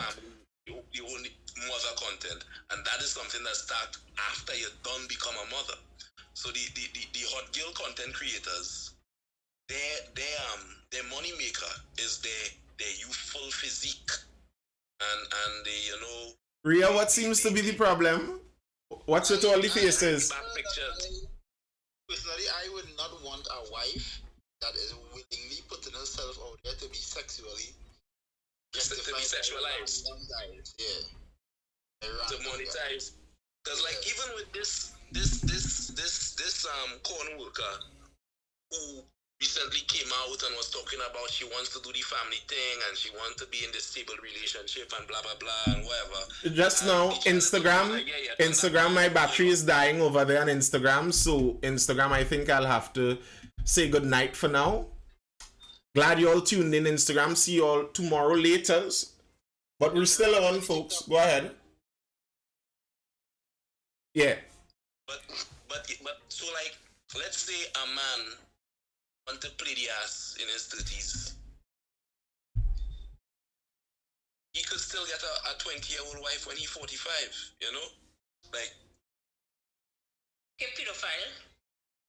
how is that? That's not a pedophile. That's not what pedophilia is, Ria. It is really disgusting to me. Go ahead and just look at the legal age and don't think that's pedophilia. Again, pedophilia specifically is sexual attraction to children. A 20-year-old woman is not a child. A 20-year-old woman does not have a child's body. A 20-year-old woman does not look or behave like a child. Problem. And I think that's very dismissive. Ria. To call a man, and again, I'm not saying a 45-year-old man should be tracking 20-year-old. I'm saying that a 45-year-old man has the option to marry any woman between 20 and 55. Listen, I really don't like this idea where many older women like to call pedophilia on younger women for being in relationships. For one, I find there's a bit of bitterness that drips from it. There's a bit of just now. You don't worry, you will get your comeback. But I find there's a bit of bitterness and jealousy that drips from it, where it seems like sometimes these older women are upset that the younger women are the intended targets for many men. It seems like they are disappointed by that. So they call the men pedophiles for that. But I don't think that's pedophilia.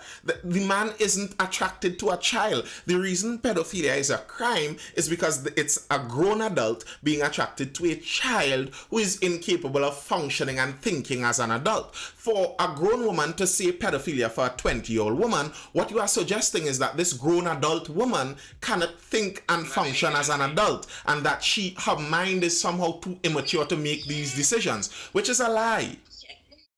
Yeah, Ria, let me hear you. Right, because you can tell me, Nathan, that a 20-year-old woman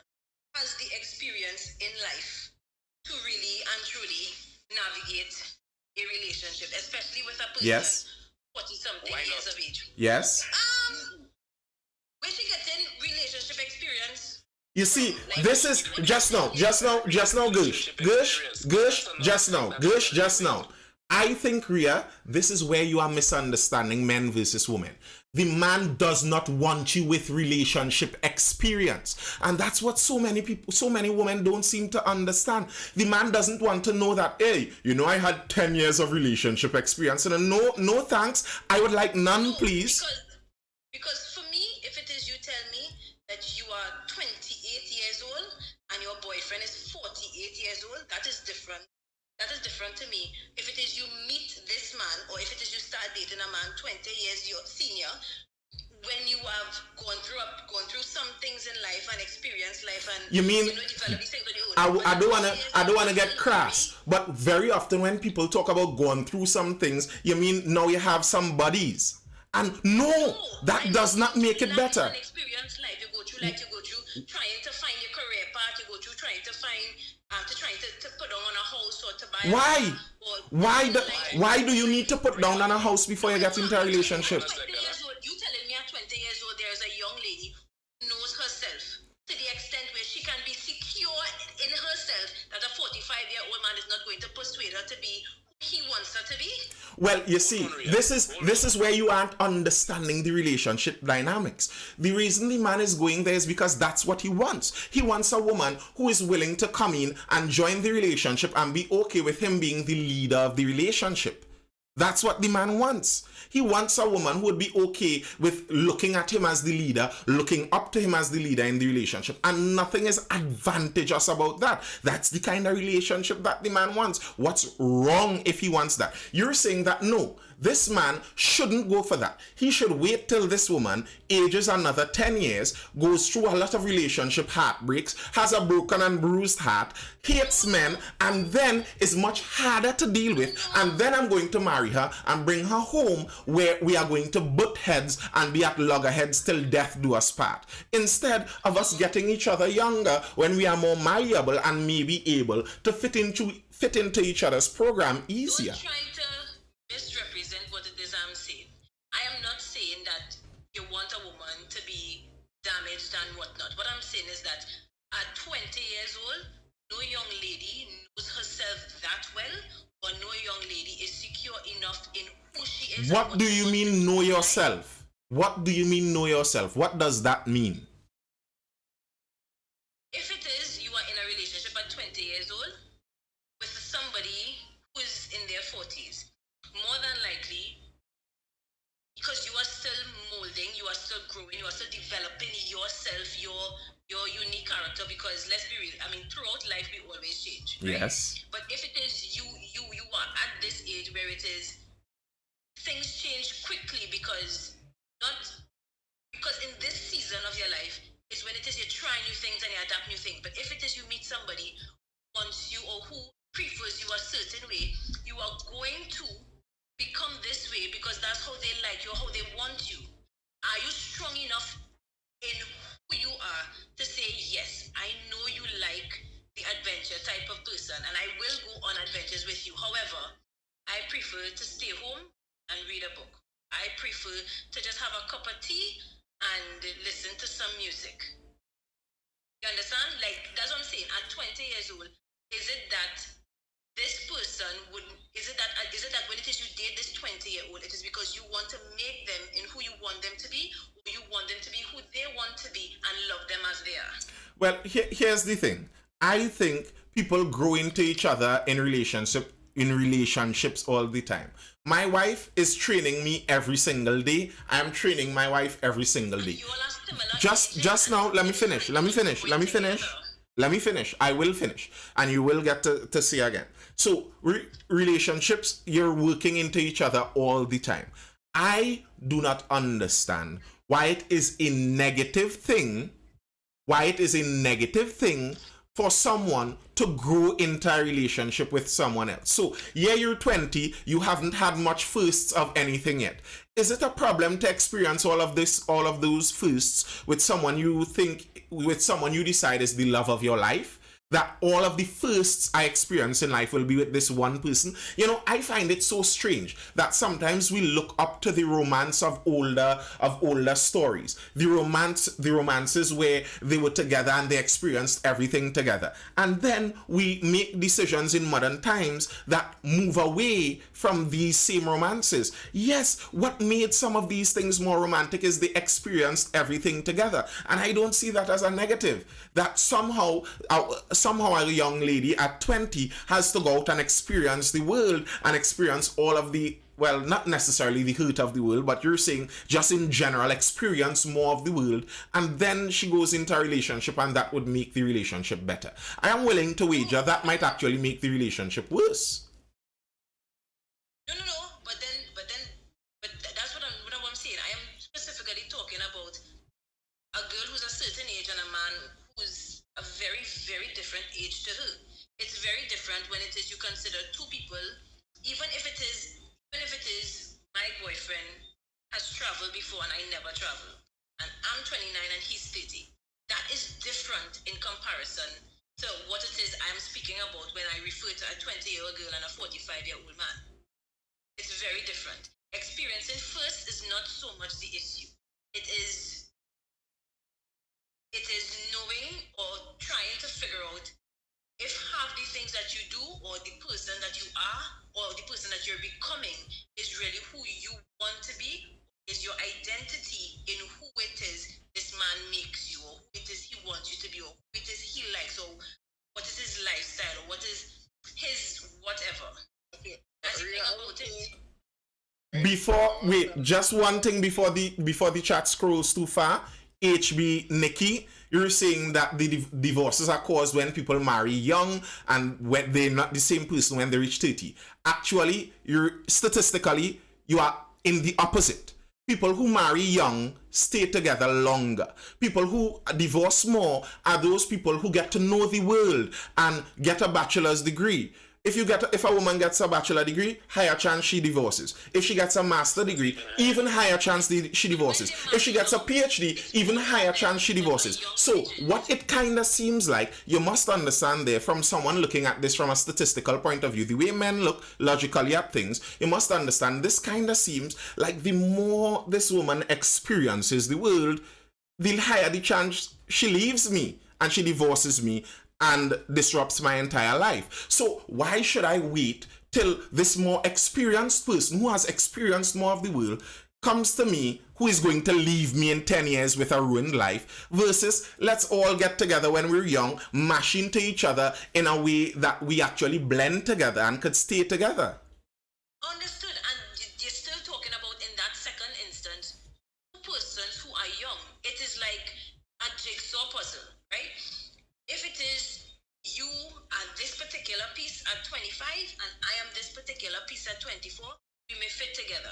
And because we're already stuck together, just like a tree, maybe now, let's say like a tree, when it is we start to grow, we grow together. Even though we grow as individuals, we still grow together. As opposed to when it is this jigsaw piece and I am that jigsaw, and you go and experience life, you become this different part of the puzzle or this different piece to fit in the puzzle, and where it is you fit now is not where you fit before. Or it's not necessarily in the same jigsaw puzzle. Right? So your unique piece to fit next to you is the same thing, the same way it would no longer be the person who you left at 24, 25. The reason why it gets more difficult is because you become more aware of yourself and you establish certain boundaries on your own before you even get in a relationship. So it's very different. If it is, for me, for example, right, one of my definite no's is I don't like smoke, right? Now, if at 20 years old, I had met a man and we were going down good and we got married and he was not a smoker, he would know that I don't like smoking. So like even now, 10 years later, he would not be a smoker. That's not true. It's not in front of I understand your analogy. Go on with your analogy, Ria. Let me say something because Let Ria finish her story. Let Ria finish her analogy. Hold on. Finish your analogy, Ria. Flip side, when it is we are dating or together, he picks up the habit of smoking, and because I love him, I tolerate it. 10 years later, I am with a smoke. That is very different than 10 years later, as a single person or with failed relationships or whatever.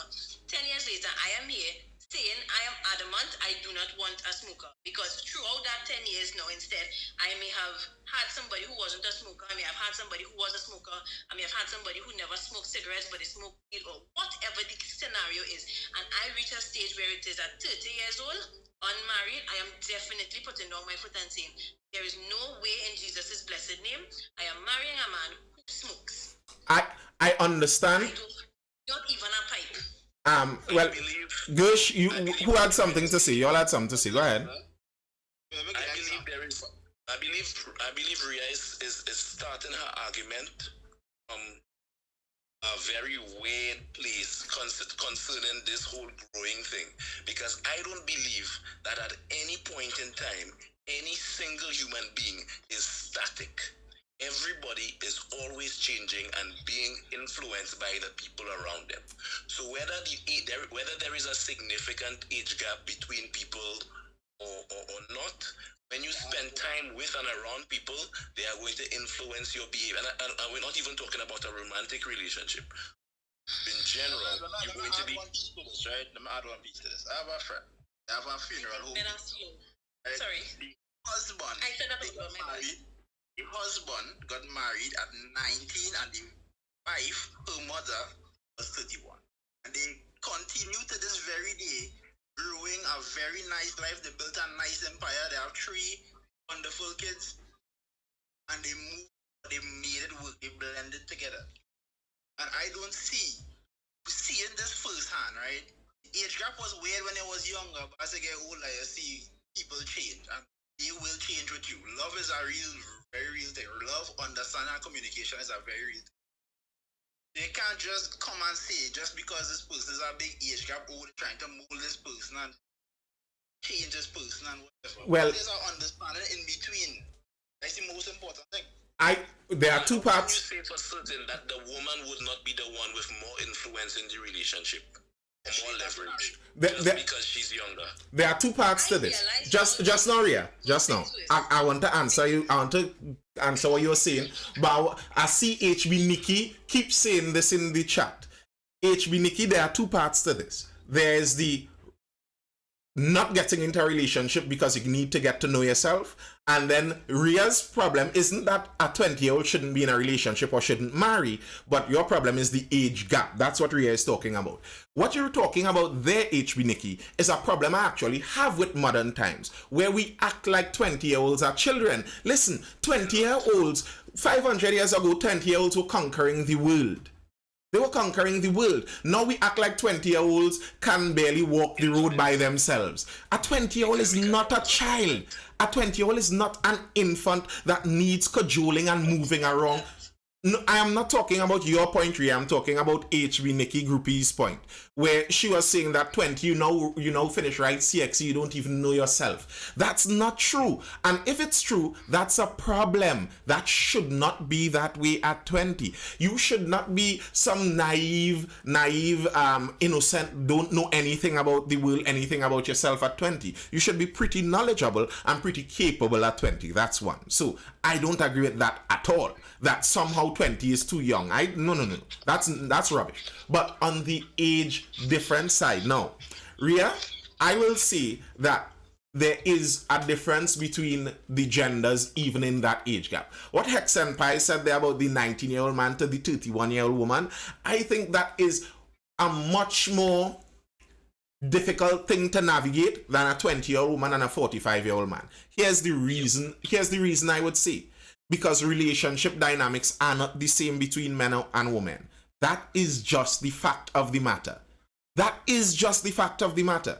So, if as a woman, you want to be in a relationship where you see a man as your head, as your leader, if that's what you want as a woman, wouldn't it be easier for you to do that if you see the man as being much more knowledgeable about everything than you, as if he understands everything than you, if he understands everything more than you, and therefore he is older than you, is kind of naturally expected. So for many women, on the woman's side, that 45-year-old man, the fact that he is already an old and brown down man is an attractive trait to many women. He is already that anchor that I could come and hitch myself to. That's already an attractive trait. Now, for the flip side, that might not be so because men don't look for the same thing as women. But you understand, I don't think that's something where the man... Now, I'm not saying that it's out of the realm of possibility. I think, to give your point some credence, I think if it's an abusive relationship, it's easier for abuse to happen if there's a wider age gap. A 45-year-old man could more easily abuse a 20-year-old woman. That's true. I think so. But I don't think it's an automatic thing that 45-year-old men are automatically abusing 20-year-old women if it's so. This old Kevin Samuels approach is old. Here's the thing, Apocalypse Observer. According to how you view the world, if you view the world through a religious lens, the relationship reality is as old as 6,000 years if you see it as a young religion. It's as old as 10,000 years if you see it as an older version, or it's as old as 350 billion years if you see evolution. So it being old is not a point. That's irrelevant to it. It's as old as time, and it's never going to change. As long as reproduction continues, the old relationship way is continuing. So yeah. And as you mentioned that key point there, Nathan, reproduction. The main reason that human beings form relationships from an evolutionary biological standpoint between man and woman is to make more people. So a 19-year-old man is not going to look at a 45-year-old woman and say, yeah, that's going to be my baby mother. Because the odds of her successfully producing a child would be much lower than a younger woman.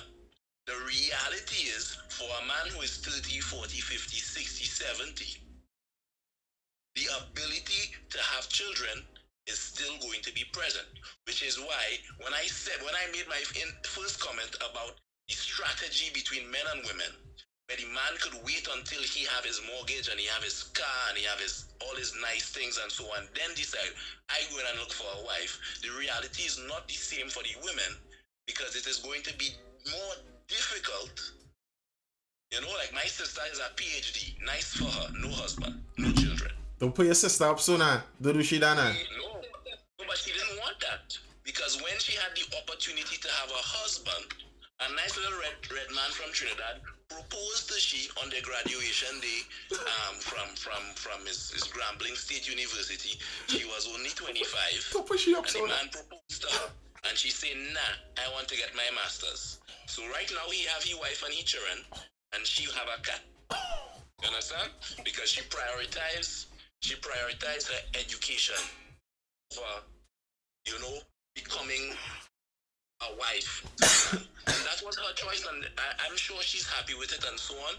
I doubt. She's always miserable. But that aside, my sister is still husbandless and childless. The odds of her getting any children are getting lower by the month. That's the reality. If she wants a child, she had to adopt one. Every month, she is becoming less and less fecund. That's just the reality of it. Myself, I'm only 33 now. I'm sure I will be able to have children for the next 60 years. That's just the reality. Alright, Missy. Best believe as the testosterone drop below 300, I go in on that TRT. Missy, here's the thing. I don't think every woman's goal is to be married. Is to be married with children. I don't think so. But the reality is that most women would like the opportunity to have that. And most women who ever existed in time have done that. So here's something. You could do this thing that no one else has usually done, and that usually ends up in less favorable consequences, as in, if you look at the women who suffer from anxiety and depression more, there are certain commonalities. So I'm not saying it's for every woman necessarily, but when you're talking, Island Girl Sees the World, we have had this discussion so many times. The person who did that study already debunked their own study. That is actually not true. It doesn't work like that. It works for everyone. The happiest women that are ever carded in nearly every single study, are married women with children. That's just the reality of it. So, and then here's the reality of why. Yes, I'm seeing your hand just now. The reality of why many people talk about that is the time limit there is on that for women. There's a time limit. So it's not that every woman has to be married with children, but every woman has to decide if she wants to be by the age of 35. So it's like you have between 18 to 35 to make that decision. That's a very limited amount of time. While for men, they have a longer period of time to make that decision. So I find it so strange and actually counterproductive where so many young women are upset with society asking these questions of them, not understanding that the reason society does this is because there's a biological reality. That's the reason the discussion often goes that way. Yes, Ria, what are you saying there? So, thank you very much. And I would like all the men shut up while I'm making my point. I'm tired of your So disrespectful. Shut up. Right. Let me tell you all how, sorry to say it like this, but as a woman, could never get it right. Because if it is that woman does decide to say, okay, the compromise is I will get married and have children. What she does is sacrifice herself and sacrifice all these dreams that she's built across the years of wanting to have certain things because now her family becomes her priority. At the end of the day, when it is the person made the statement about it's more beneficial for men to marry, I cannot attest to that, but I can say if it comes between a woman and a man in their particular careers, gets to move forward most times, it's the man. Because who is more beneficial to the home with the children or taking care of the home is the woman. I mean, it is innate to women. We have had this discussion already. Yes, we have. More than likely, the person who is going to make the sacrifice is the woman. But you all don't recognize this, and I wish you all would stop and just remove all the parables and proverbs from inside your mind when it is I say this. We understand as women, we understand about our biological clock.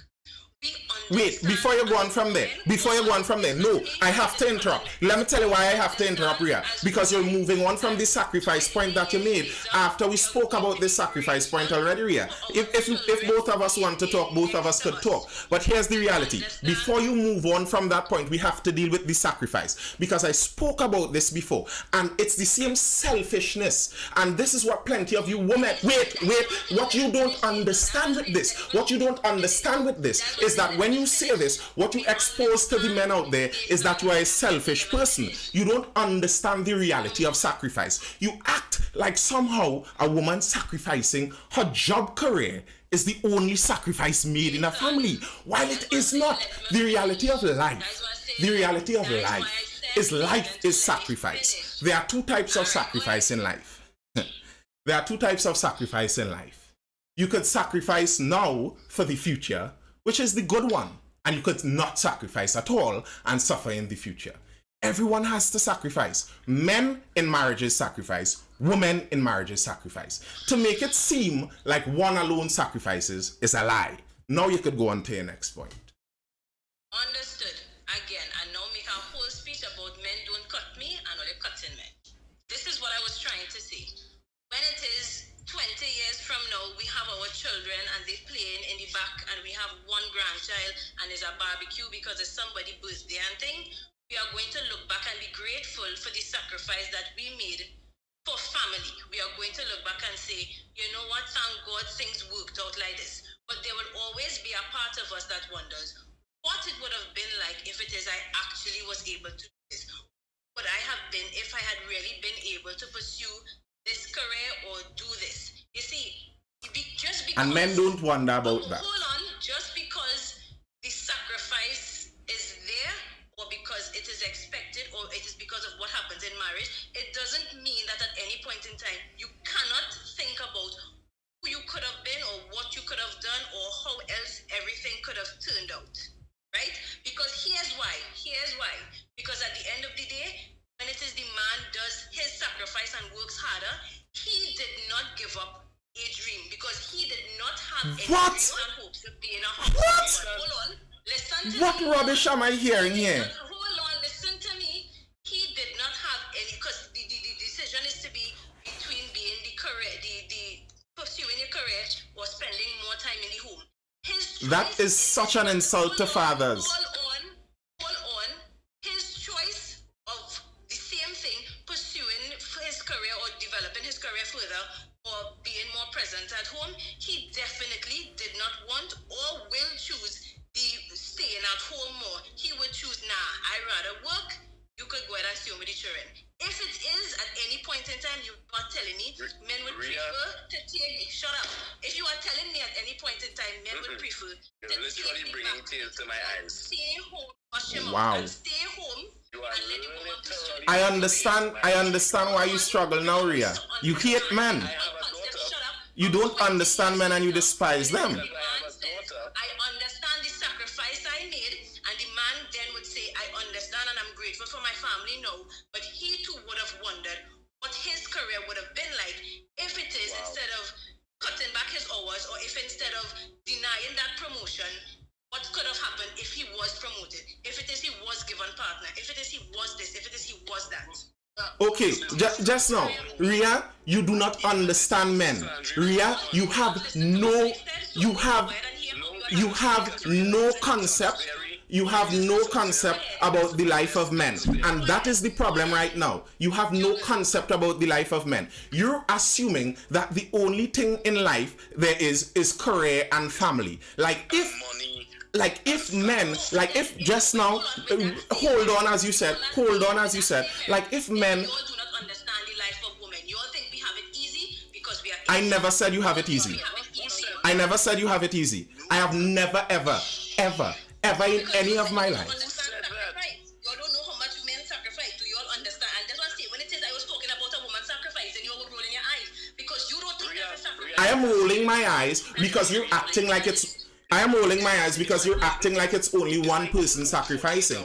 The reason I rolled my eyes, and you could ask Nisi, the reason I rolled my eyes isn't because I don't think women sacrifice. I think both of them sacrifice. And to have this idea, like somehow when a mother sacrifices in a family, she somehow sacrifices more than the man, I find that to be so insulting that somehow when a man looks back on his life, he cannot see where he sacrificed. Like if it's only about job. Do you think the men that are working on the back of the garbage trucks want to be working there? Do you think when they look back at their life, they say, my dream was to work 10 hours every day on a garbage truck just so my children could eat? No, that wasn't his dream either. The man would have liked to play a game. Yeah, your dream might be a career. The man's dream mightn't have been a career. His dream was to play football, sweat every day, and just work a little bit. If he had no children and a family, he could have done that. But he sacrificed something too. Everyone sacrifices something. That's the very point of it. To make it seem like because you weren't able to reach the furthest ends of your career, that's the biggest sacrifice ever, while there are literally men dying because of black lungs in coal mines, that somehow that's not a sacrifice. You know, they didn't sacrifice. Because I couldn't be the chief HR manager in Lever Brothers, in Unilever, I didn't get the promotion to be the chief HR manager. I sacrificed so much. My life is real torture. I was able to be a mother and somehow. What is getting me irritated? Because at no point in time I ever met at no point in time You just I said ever that we would rather mentioned. go to work than see about the children. You said that. You said that we would rather go to work than give the children our time. We would prioritize the work over the children. When the reality is, when you are a man, you have to. You went on your spiel. You know. You went on your spiel. You went on your spiel. You're ready. In 2017, my daughter did not recognize me because of how many hours I had to work. You think I was happy about that? You think I was happy to come home and pick up my baby and she cried because she didn't know the person picking her up? You feel I felt good about that? But the reality is, the lights had to stay on and the plant was short staffed and somebody had to cover the extra shifts. And if I decided, you know what? I want to stay home and I would just let my wife do the working. The reality is she would not be able to make enough money All are so. to feed the So family. hear what I'm saying. That is As the I said, reality. please. But you As I coming said, here and saying I was happier. So I So think you let her do have all the upgraded the work. size of a pea No, because you all okay, are not that's hearing cool. what I am saying. That's great. You all are That's great. interpreting That's, what no, it is we're I not am interpreting. saying. You Because at no said point in that time the I man ever would said one prefer to person advance his sacrifice was career more than. and I let the simply woman said sacrifice that when it in is the a woman household. That is what you sacrifice, said. you can understand it. That is all I said. I never said anybody's sacrifice was greater than the other. I said That you is can't exactly what you understand said. it. So you can't understand when a man sacrifices? So wait, okay.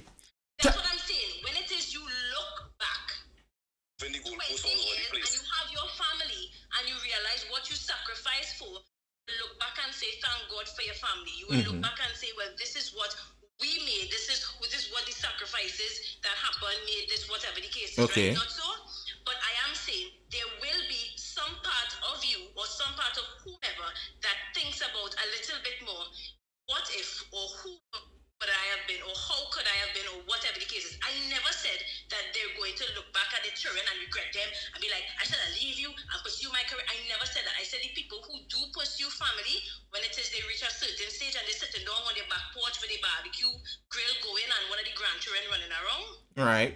they're going to understand the sacrifice what they made. But there will be a part of them that would wonder who they could have been or who they would have been if it is they did things differently. Okay. That's all I said. Okay. Especially in And terms you of don't sacrifice think, in Rhea, a that men put relationship. things on hold to Right? prioritize their families And I never said men don't.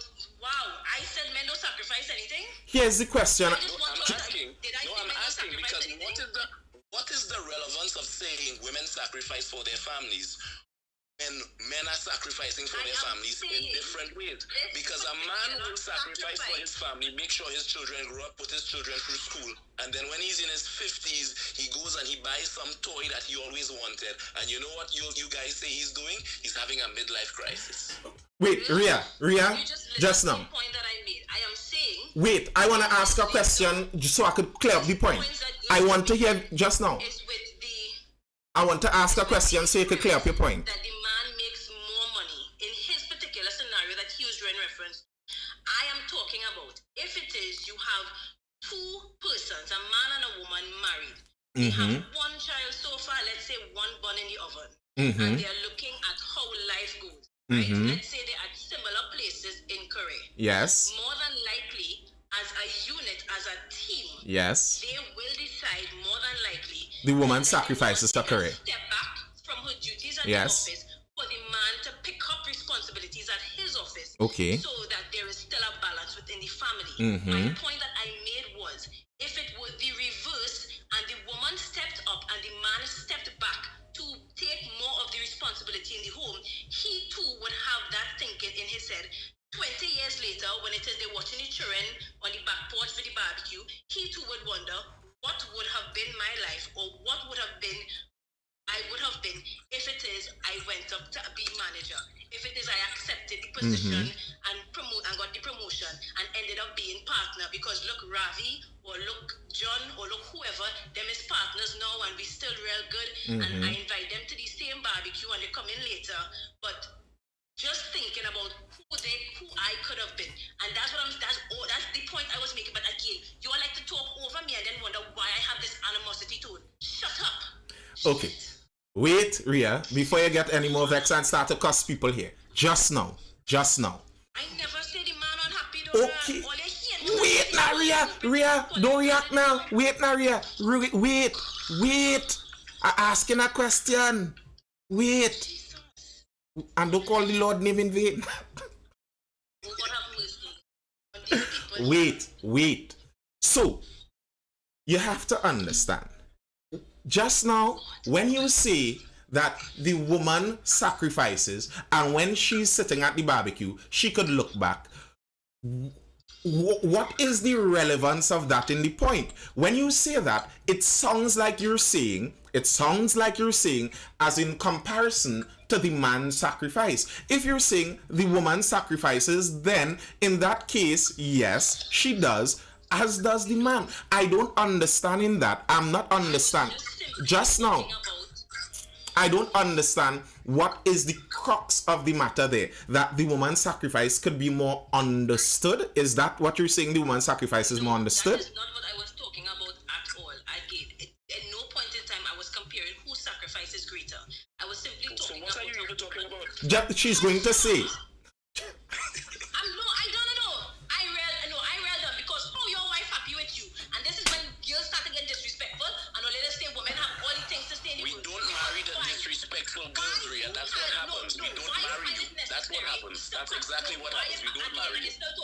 Why you find it necessary to cut me across? What you just do with your wife, don't come and do with me. And that's probably why it is you good with a 30-year-old when you're 45. Because I will not let you cut me across me like that. Don't get me mad. You are ridiculous. These people remember You are so ridiculous.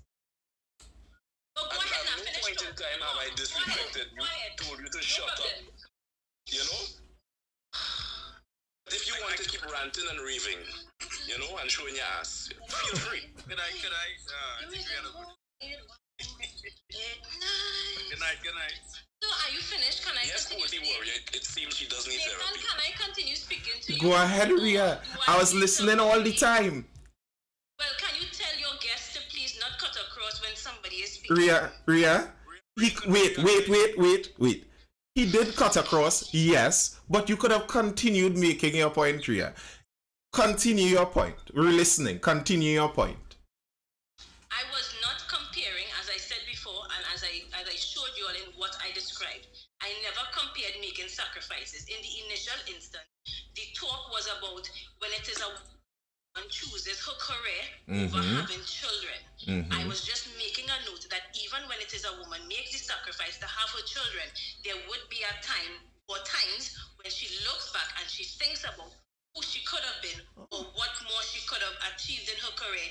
When, that's what I say. It's not that she wouldn't be unhappy with her family. Sorry, not that she would be unhappy with her family, but just whatever it is you miss or whatever you think that you could have been really good at, you would always wonder more and more, or you might always have this inkling in the back of your mind, what if I had taken up that? Or I wonder if it is I had stayed, if me and Letitia would have made directors together. Well, I think, tell me if this is the point. That's all I'm saying. And Tell me if this is the point. I'm trying.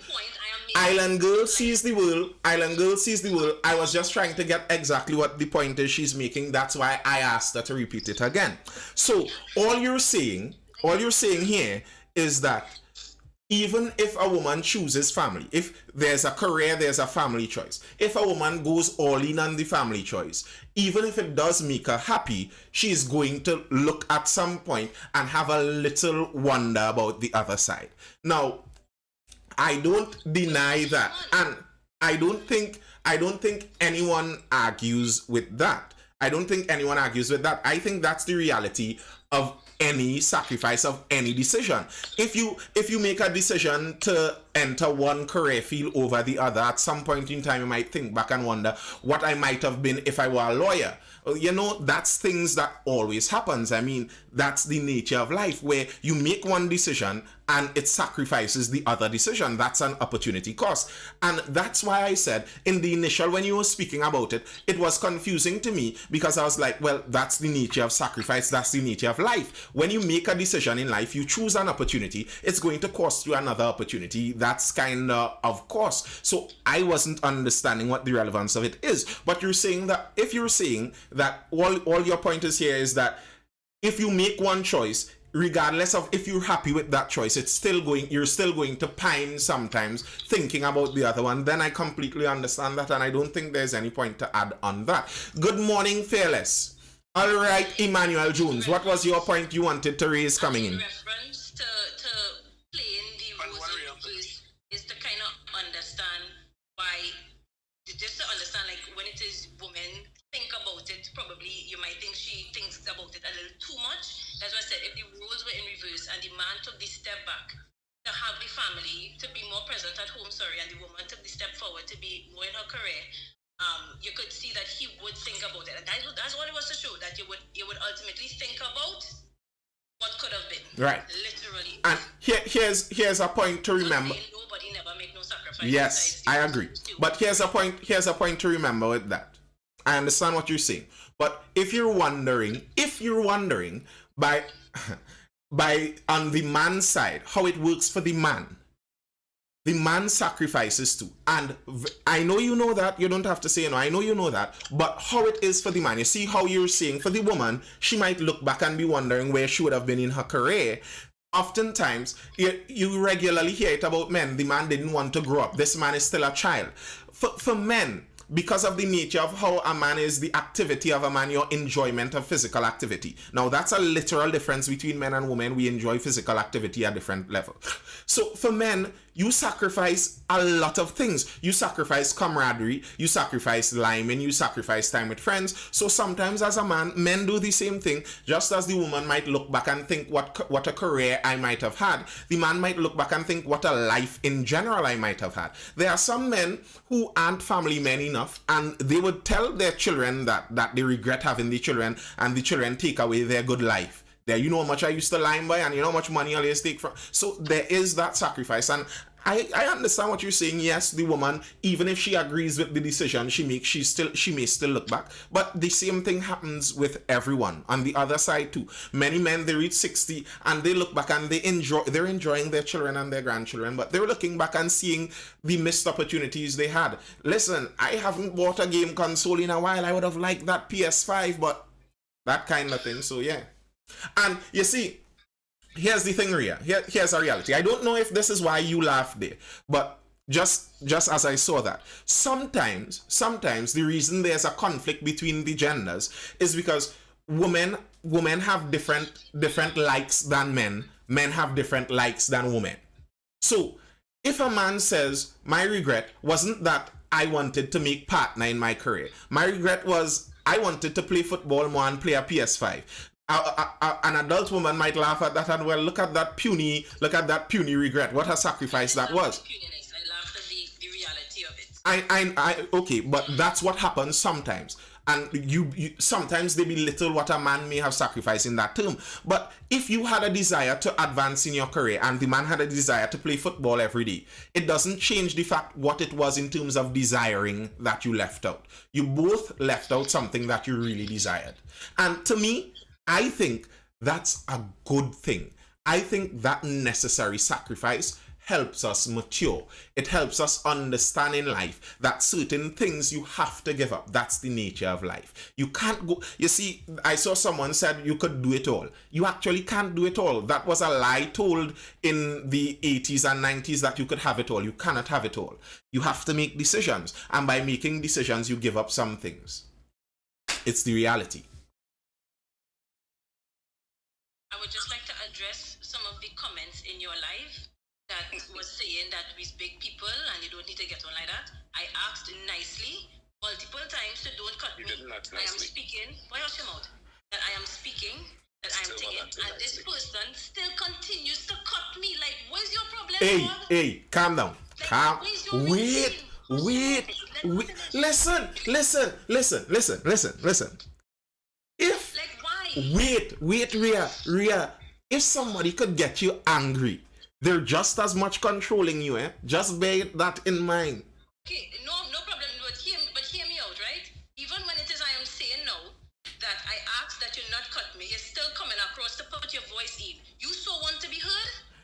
No, it's 1,000 followers, so he could go live, so he could hear himself. It's not just that, Ria. Let me tell you, as a man, as a boy at heart, provoking is fun. Provoke your wife. Go and provoke your wife. Let she. But I'm trying to explain. Ria, I'm trying to explain to you here as someone who is a professional boy. Provoking is fun, and what you're doing there, and this is advice to women on a whole. Like, for example, when you hear a man suit you, the best reaction to cat calling, wolf whistle, however the Americans want to call it, suit you, is ignoring, you know. If you get angry, you're just as much leaning into it as if you got happy.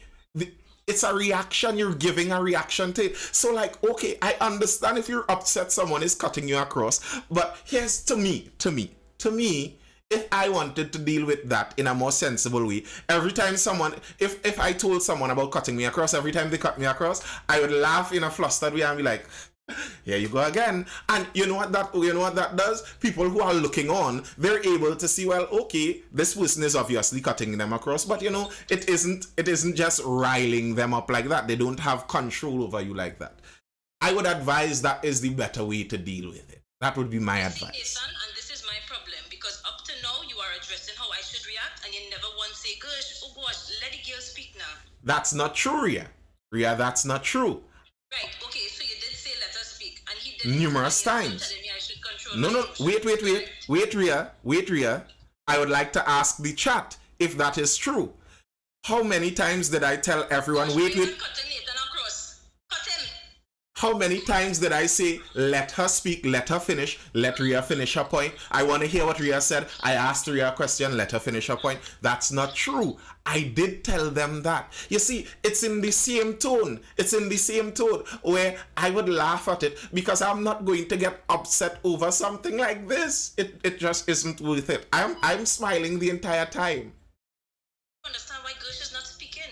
Are you muzzled now? You're mute. Talk when Nathan is speaking. All right. Folks, First of all, Gush, go ahead and talk. since it is my turn finally to speak, apparently, since I have been allowed to speak by Her Royal Highness. Yeah, I waited like 20 minutes to talk. You see, Emmanuel has been here for quite a while and hasn't been allowed to say anything. First of all, Nathan has been moderating the live in a very calm and respectful manner. That's the first thing. Secondly, Ria came out, guns blazing, bad John mode. Shut up. Don't lie. And I am just supposed to just sit there. Ria, relax, you're and cutting him. tell me to shut up. That is There are not better how I ways to started. speak to people. There are better ways to speak to people. Ria, you're cutting him across. Hex has been here all the time. You notice she is the one cutting off now, right? And I said, please do not cut me, do not say anything, I am speaking. I did say that, and Nathan was the first person to cut me across. Yes, I was. I cut you across when you started. I did. I did ask, and I did say, do not cut me. I did. Finish your point, Do Gush. you believe, Ria, that telling somebody shut up is an appropriate way to hold a discussion? So if I ask you to not cut me, and I tell you again, do not cut me, I am speaking, how much time you want me to tell you the same thing? If you was next to me, I'd cut your ass. Very simple. Ria, just now, Gush, I cutting you. Gush, I cutting you. Here's my thing on that area. Here's my thing on that. No, you Wait. I just paused. Ria, I just paused to collect my thoughts. Ria. Here's my thing on that. If you're thinking solutionary wise, you're thinking about how to solve something. If what I want to do is get someone to actually be quiet, if telling them shut up doesn't do it, then maybe I shouldn't tell them shut up because it's not actually going to solve the issue. I didn't say shut up at first. I know. Emmanuel Jones, let me hear why you're waiting on 20 minutes to Emmanuel. Fighting on it. Yeah, I waited 20 minutes. Let me hear you, Emmanuel. So I think both good points. I mean, me, I'm sometime I know kids, and I don't think basically having kids is more or less of a sacrifice. Should be a sacrifice on both. Right? It should be more of a responsibility. So I mean, I will agree with Ria when she says, most of the times the woman makes more sacrifice compared to the men. Right, when it comes to career wise, because we always see the as the kind of caregiver in the family. I do agree with that, but let's just say I think men, and I'm being honest, we kind of played on that. I've seen it. We played on and say, well, the man is the head of the household and stuff like that, so he had to go there and work. But I mean, I think it should be more of a done to or sacrifice. I think that is what having a family. Being more responsible and sharing it as well. What you mean when you say it should be a responsibility instead of a sacrifice? You mean in how you see it, Like, don't look at it as a sacrifice, look at it as a responsibility. That's what you mean? Correct, because I mean, in a sense of it's not like the child just like I mean, child just pop up. You're doing adult things. You expect to be a child, so it's not a sacrifice. I don't know. Okay, cool. It's like you're going to have a child. Somebody basically had to kind of lean more towards in the household and stuff like that. And like me right now, I mean, I'm in my career. She's an attorney. I don't think it's fair for one person to say like to give up that. Because I might say, well, you know what? This big attorney, stuff like that. I stuck at home being a house husband. I might say, I could be a big chef on Netflix or something like that. Likewise, she could be a senior counsel. So I think as society, we should kind of look at that. I mean, I've worked in some big restaurants and hotels as well too. And majority of give prop to the women, I must say that. Of the workers are women, single mothers. And the kind of work I see they're doing, say like we had to kind of pick up the slack. Let's get plenty call out, stuff like that, and time I reach out to them, hey, why can't I get anybody to take care of my kids, stuff like that, and then I'm thinking, well, fathers is, Yeah, I listen. I can't remember. No, I was in a discussion for a maternity something, and I was talking about that, and I will not see. I will I will never say that men are ultimately pulling all the strength they should have. Many men are not. Many men are lapsing in that realm. I agree. Now, and I like what you're saying. I agree. You should see it as a responsibility instead of a sacrifice.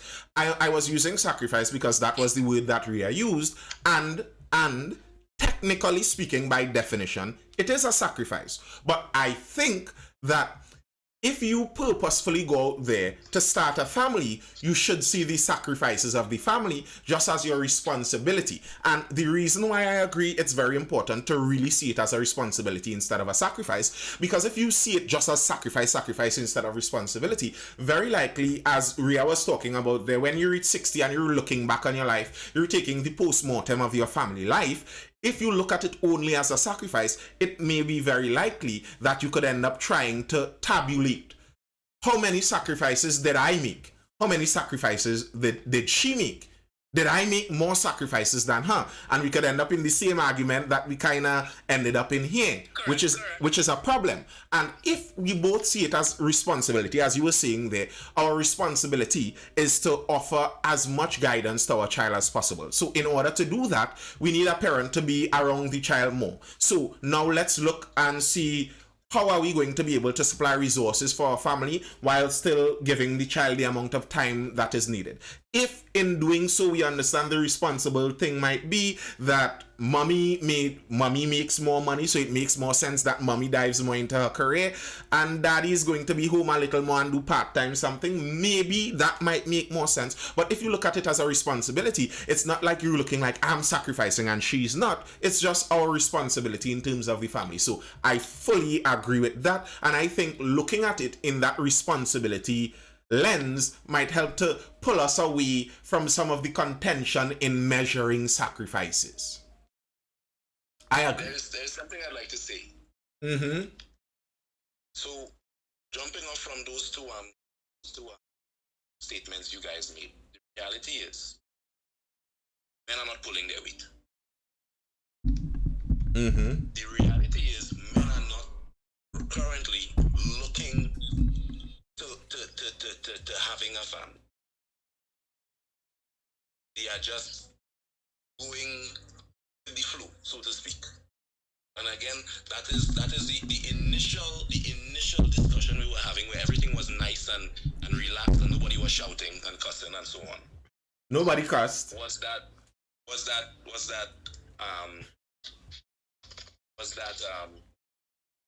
if you are in a situationship where the man is getting everything that he would get from a wife without the commitment, he's going to keep playing the fool. But at the same time, we have to hold men responsible for playing the fool. I agree. And again, a man, because I was raised in a two-parent household with the expectation that when I grew up, I would have a two-parent household for my children. the expectation that I would put my life and my body on the line to protect and secure and maintain and feed my family, and that was my expectation. So when I was looking for a woman, help me to meet and see about those goals, which is why I chose that woman. But it wasn't a situation where I just bounce up a woman, we end up 2 drinks, and then we end up by the palms, and then a month later she called me and she said, hey, I miss, what you gonna do? You know, it was a situation where I said, I want a wife because I want to have children. Mm-hmm. I fully agree there, and that's again. I think a lot of men are doing that. That's again where I have some criticism for the dynamic real estate. Can I add another person? Yes. Yeah. That's I find, and I say this, I do find again sometimes the online male talk, sometimes they take responsibility away from men. They seem like they point all the responsibility on women. And to me, in these discussions, the way I see how best profitable to have these discussions is, as a woman, if you're thinking about this from a female perspective, think of it as if all the responsibility is on you. As a woman, that's how you think about it. All the responsibility to make the right decisions are on me. Ignore what men do. And as a man, you think about it vice versa to that. All the responsibility is on me. Forget about what women do. And I think that's how you think about it. The primary responsibility is on the individual. But in general, I agree. Many men are not taking up their spot. And I think some of it is coming from what, I forgot what her name was, where she was saying that 20 years old is still a child. And I think that kind of mentality works worse against men. Because as we were talking earlier, what many men sacrifice for family is that childishness. So if you make it seem like the childishness is expected up till you're 35, many men are going to have that failure to launch syndrome where they never launch out into adulthood, and they are overgrown children, and they will remain overgrown children. And they could father children too, but they're still at that emotional level of an overgrown child. And trying to make an overgrown child into a father is very difficult. I feel pity for the women who are in that position. But as a society, we have to move away from the idea that 20 years old is a child. No, you're a man and you have to act like it. And you have to put away some of those children things and act like a man. Dynamic real estate, let me hear you. Nathan, how are you going? I'm good, man. Tim Elliott here, boy. Yeah, man. Alright, so my approach to this, I've listened first time on this live. I've listened to the comments a little while, and without wanting to offend anybody, I'd like to take an approach from my perspective, which is a biblical perspective when it comes to a few things that was mentioned, right? I think Emmanuel said some things there that he did make good points. So let me see. For me, I'll give you I am married. Mm-hmm. I got married at 26 to a woman that was 7 years older than me. Mm-hmm. Right? At 2 years after marriage, I had my first child, which is my daughter. And then a year and a half after that, I had my son. Right? So I am now 33 years old with a 4-year-old and a 3-year-old. 4-year-old going to be 5, and a 3-year-old will be 4 later this year. Right? Still happily married. Right? From a biblical perspective, men need respect and women need love, right? If a man is not being respected in a relationship, then he will falter, and if a woman is not being loved, then she will falter, right? We end up on a crazy cycle where if it is a man not feeling love, if it is a woman not feeling love, and a man not feeling respected, they're going to disrespect each other all the time, right? So when it comes to a couple making things work, the man must love, and the woman must feed into the respect of the man. No, I say that to say this, right? From a biblical perspective, women are supposed to submit to their husbands while husbands love their wife. I have a wife that's 7 years older than me. My wife still shows me the respect and the final decision as out of respect for me, right? So let me add to that. When I got married, I left a job and decided to partner with my wife in this company, right? And then over the years, especially through COVID, real estate took a hit, right? My wife being older than me created a strength in her, which means that she had more years of experience in the corporate world than I did. So within the last year, my wife has taken up a corporate job where I am the one that's doing the majority of the lifting when it comes to the kids. Now, we both had flexible schedules, right, prior to her taking a more permanent position in a corporate arena, right? During that course of that time, we shared responsibilities. And why I say that is because Emmanuel mentioned we were talking about responsibilities, right? So it's like this. You don't call minding your own children babysitting, right? When it comes to your children, it's your children. Yeah. You, and I think Gash mentioned that just now. You actively made a decision to get into big people thing and bring out 2 children. Yeah. So that is my position.